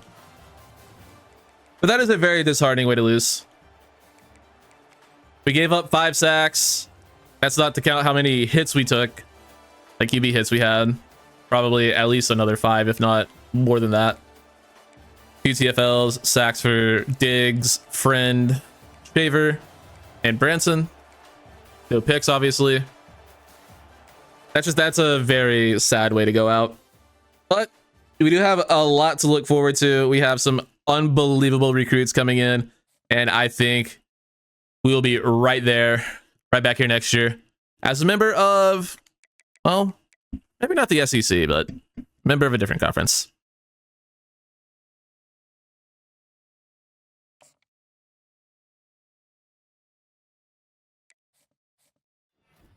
Spencer Donahue, 3-star defensive end from Fort Lauderdale, joins the class.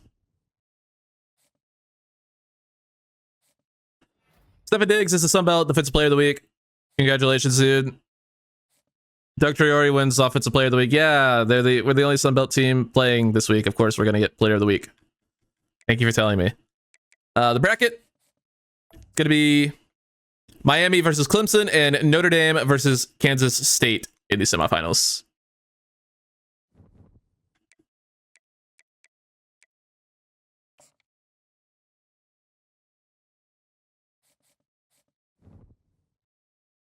David Boone, we're still in first place on. Hell yeah.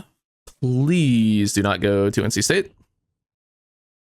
Kansas State and Miami, for all the marbles, is your national championship game. Come on. We got this. I don't know what I'm saying. We're down to C- pro potential. We're not getting anyone drafted. I find that hard to believe. Coach stability goes down. How? Did our DC get, or our OC get hired somewhere? Oh, we still have them. Why would our shit go down? Why would our coaching stability go down when we kept all of our coaches? It seems annoying. Hopefully it doesn't end up mattering. It shouldn't. We don't have really players like that that care about that, hopefully. I don't think we do. Maybe we do, though. We do have some guys that care about pro potential, and that went down. Keenan Cartwright, 3-star defensive end from Jackson, Tennessee, commits. Players leaving. It's a lot of guys who might be drafted, but we do have pretty high persuasion chances. Stephen Diggs is apparently going to be a 2nd-round pick. He's a 5'11" linebacker. I mean, he'd be a safety convert. We're going to persuade, of course. He's staying. Matthew Ducette. Oh, no, please, Matthew. You're my favorite player. Please stay. We got Matthew Ducette back. And then John Ninehouse is really, really good. I'm a really big fan. All right, cool. He stays. And apparently, George Branson is guaranteed. Imagine he said no. That'd be so funny. Clemens wants to transfer. He's a pro potential guy. Has not been persuaded. Try Pucka. Honestly, I think we'll just let him transfer. We have answers at quarterback. We have Ben Beavers now. We don't need him. So you can leave, buddy. All right. So he's gone. We're going to be losing Owen Urbach to graduation. And we're also going to be losing Rick Clemens to transfer. That's fine. We brought in a good running back. We're losing Scott Spruce. We got him a touchdown in his senior season. Congratulations. He's graduating. Tavon Jewell is graduating. Shout out for your sophomore and junior years when we really needed you to play. You stepped up. We appreciate you. Matthew Ramsey and Moses Sr. both graduating. Max Thorne is gone. Thank God. Quentin Coffey is gone. Thank God. Dorian Villain. Don't even know who that is, but he's gone. Losing Anthony Lane. Sidney Lacey is graduating. He was a beast this season.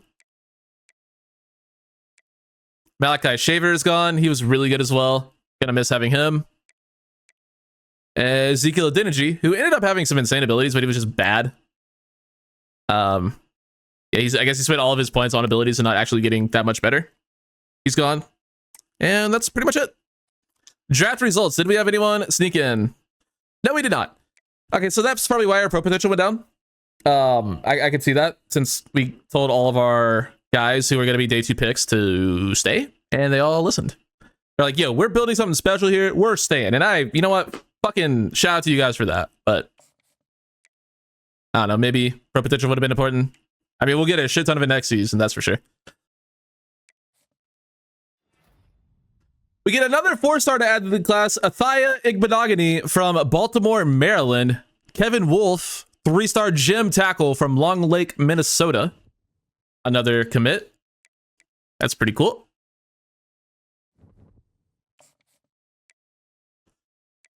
Not really doing much. Just trying to add depth to the class. I did go after another 4-star quarterback just so we can maybe, I don't know, it's literally just because he's a 4-star. That's quite simply the only reason. I mean, he could play tight end, 6'5", 205. He could play receiver. Like, he doesn't have to, he's obviously not going to play quarterback for us, but, you know, it's just trying to get another 4-star in the class because I want a top 5 class. I don't think we're going to have one because I don't think we have the depth to get one. Are you kidding me? But, you know, I'm just trying to add as many 4-stars as possible, including a couple of transfer guys, including a 4-star tackle who I really, really, really want to get. Let's get him in on a visit. 4-star corner, David Boone from Bradenton, Florida. Yes, he's sick. I'll show you him in a minute. Rico Neely, a pretty good-looking gym kicker from Memphis.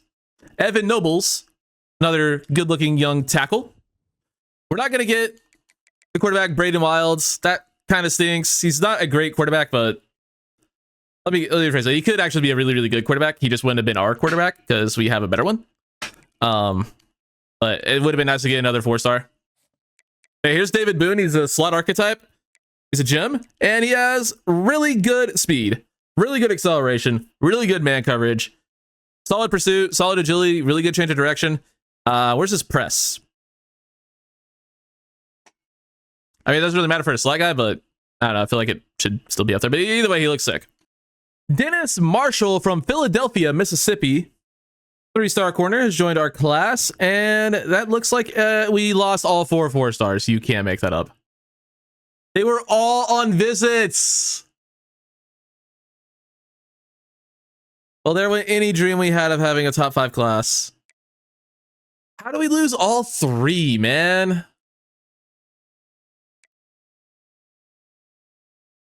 Come on, bro.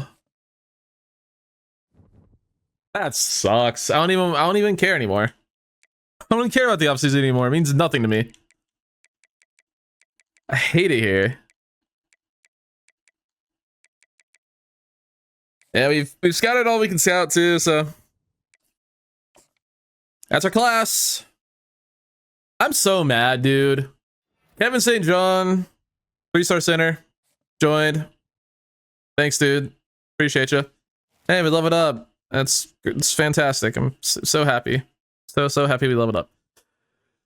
All right, whatever. Let's check out our class. We already know Ben Beavers. His future Heisman winner. Calling it now. Ben Beavers. Star Dev. Monster. Terrence Balaj. Monster with Elite. We already know most of these guys. Earl John, we knew Impact. Cooks, we knew had Star. We knew up until Mueller, I believe. Actually, no, we didn't know Capers, I don't think. He had Star. Normal for Dallas. Okay, yeah, I was right. But Mueller, normal. Okay, not so mad we didn't get him, but again, I was going for a top 5 class. 4-star would have helped with that. Normal for Athaya Igbenogany, but he's really good. That's fine. David Boone, Elite Dev. That's sick. That's sick. I mean, he's a literal just walk-on replacement for John Ninehouse next season. Well, I guess the season after because we have Ninehouse for one more year. Impact Dev for Rico Neely. Normal Dev for Kenyon Cartwright. Star Dev for Spencer Donahue. Nice. Impact for Evan Nobles. Normal for Kevin Wolf. Matthew Hurt had Elite. And he was only a sophomore, so we would have 2 more years to develop him too. That sucks. Ikanem had normal. That's fine. Don't really care. Again, just wanted another 4-star. But the one that really hurts is going to be Le'Veon Uche. Normal Dev. Even if he was only normal, like, he would have been a really highly rated tackle, and we could probably have used the starting tackle. Dennis Marshall impact. Wilds had normal. Graves with normal. St. John with impact. Impact for James Melton. Really good looking receiver we found late in the cycle. And then Edison Gold. Normal. Where does that put us? Does it put us top 5? Just missed out. We finished 6. We would have gotten probably any of those 3 5-stars. We would have had a top 5 class. You've got to be fucking kidding me. That's so annoying. Position changes. I'll show you guys anything of note. You know, the craziest part about this class is actually the fact that we only took one athlete, and it's Ryan Graves, who will in all likelihood probably be a defensive tackle because that's just usually the higher overall these guys have. And yeah, certainly we'll go play DT.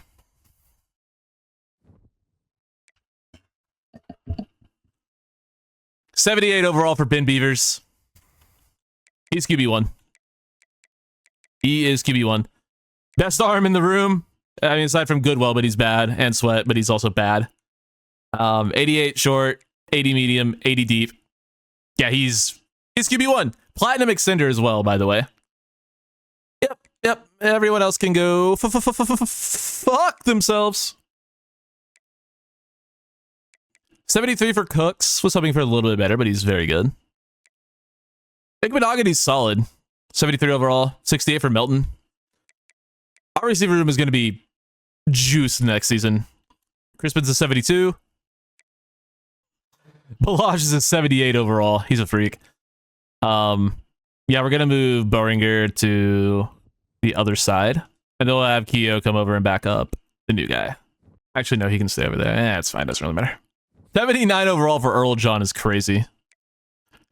David Boone is quite good as well. 75. We have insane corners. That's great. Millett's a 78. He's a beast. Capers is a 75. He's going to go play strong safety. Yeah, Millette not going to start over Null this season, so we probably need to convert a corner over. And it should be Dennis Marshall. Go play free safety, my guy. Kicker's quite good at a 66. Great kick power. I forgot to spend my points before we simulated to training results, but I couldn't have gotten anything anyway, so it's fine. I want to max out some recruiter guys, so we'll go. I think we're gonna need. Well, we need linebacker this season. I mean, we could always use increased interest from O-line, and I guess DB. We have really good corners. I think we just throw this into something over here. How about we'll do short route and medium route? That works. We have a coach procedure, by the way. That's kind of sick. But let's check out training results. Show me some magic. Oh. So QB, Lolito doesn't get better. Brock doesn't get better. Ruben doesn't get better. Sweat does minorly. DeMarcus Goodwell does minorly. Yeah, we're gonna have probably pretty much everyone aside from I don't know. We'll pick someone randomly to stay, but yeah, we're gonna have a few quarterbacks transferring out. Leon Cross has been an 80 overall for like 2 years now. Amato, excuse me, is still an 80. Barrett's still, yeah, we just so many normal dev players. 74 for Jeremy Tuttle is quite nice. I look, you want to just start him because look at his, you know, his speed and his size. Like he is probably the best player here. What's his step trait? It is impact, and he has a lot of room to improve. I think we probably just play Jeremy Tuttle. Either him or the freshman. We'll see. But yeah, it's going to be an interesting one. The one I'm most excited for. 75 overall for Kelvin Sylvan. Let's see how crazy our receiver room is this there.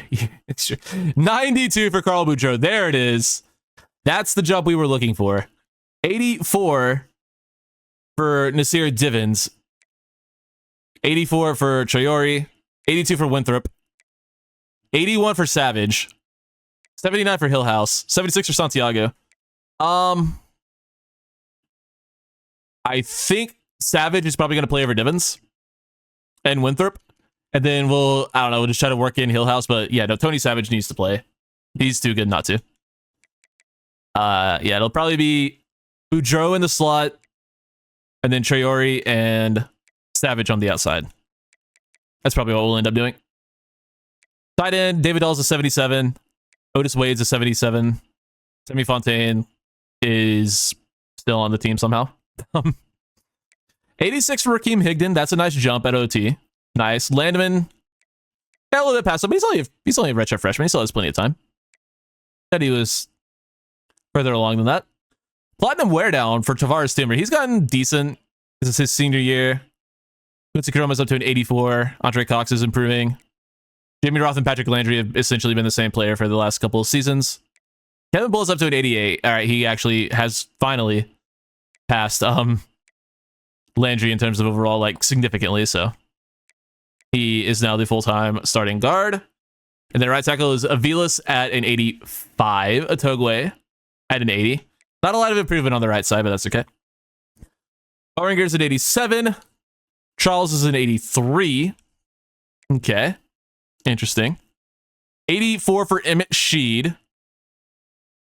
George Keogh's an 83, technically.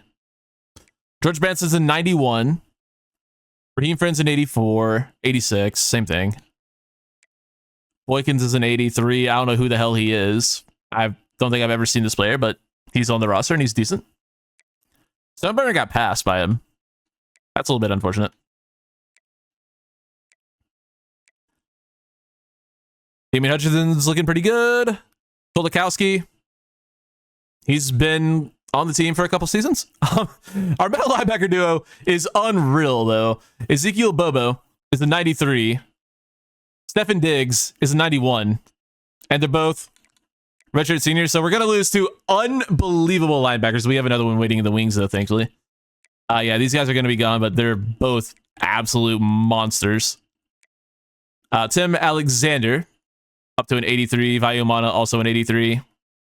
Probably be Umana with the 87 speed that ends up playing. Ninehouse has been a 91 for like 3 seasons. He's maxed out, basically. Tootin's an 86. Only an 85, or also 86 for Hargrove, excuse me. Stoudemire in an 84, and then we have Torres at a 75.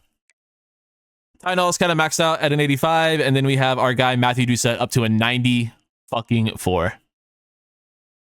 Platinum wrap up, platinum hammer, platinum house call, silver blow up. Again, I've said it before. He's my favorite player on the team, and it's not really close. Kofi Onyemata got up to a 77, and then our punter is up to a 75. 91 kick power on the punter is pretty good. Kofi, buddy, are you maxed out? Kick accuracy, yeah, okay, he is maxed out. I'm like, he didn't improve his kick power at all, or his kick accuracy, but that'd be because he can't. So we do need a kicker. Worth remembering. I want you guys to place your over-under bets. How many weeks will it take me to remember that I need a kicker? All right, so we told everyone other than Melvin Brock and Ben Lolito to hit the bricks in terms of our quarterback room. And of course, Ben Beavers will be taking over the position this season. So yeah, we trimmed that room. And then in terms of running backs, Leon Cross can go. He's not good. I really do think Tuttle will just end up probably being the starter. I mean, Kona Amato also has 94 speed. Okay. Yeah, we'll figure something out. Can any of these guys play running back? Because we kind of need a receiving back. Like maybe Nasir Divins plays running back for us this season. I could see that. Him or Winthrop should definitely play running back. We're going to let Rico Santiago go find somewhere he can play. And we're probably going to end up moving one of these guys to running back. Probably Nasir Divins. Probably. Maybe Winthrop. I don't know. We'll figure that out later. But we do need a receiving back, and we'll have one of those guys do it. All right, it is time to dip from the Sun Belt. And where are we going? What conference will we be joining? I'm not so sure. Obviously, the closest in terms of geography would be the SEC. We certainly could look to make the jump. But I think we would get ran off our field every single week in the SEC. I don't think we're on par in terms of overall with a lot of these schools, but I don't think we're good enough. I truly don't. And also, I think the ACC is kind of calling my name. We get revenge against Miami. There's beatable ranked teams. A lot of these teams have taken recruits from us over these seasons. I feel like the ACC is calling my name. So let's make the trip over. If I can find us. I found us. Southern Mississippi added to the ACC. Now, should we send someone packing since we joined?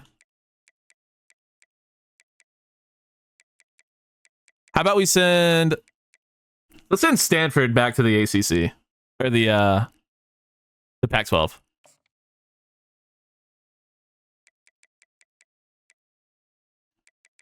We're sending Stanford back to the Pac-12 to make up for that. And then for the Sun Belt, we'll give them... I can't really find another school to give to the Sun Belt without screwing over a conference. I mean, we could just put UConn there for the lulz.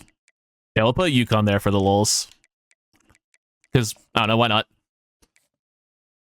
Notre Dame should really be the only independent team anyway. So, yeah, that's the new conferences. We have joined the ACC. Because fuck the SEC. I'm scared. That being said, that's going to do it for this episode. I really appreciate you guys watching. We're kind of coming up to the end of this series. I don't know if we'll actually be able to win a national championship. I'm going to give it this season and probably next. I don't want to go more than 10 years. So next season would be year 8, then year 9. Hopefully we win a national championship in one of the next 2 years, but dead, set last season will be season 10.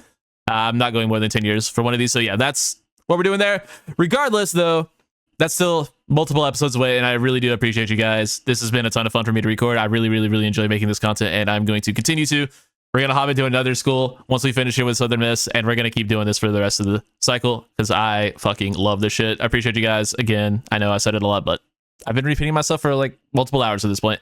So I'm going to continue to, and I will catch you on the next one. Thanks for watching. Take it easy.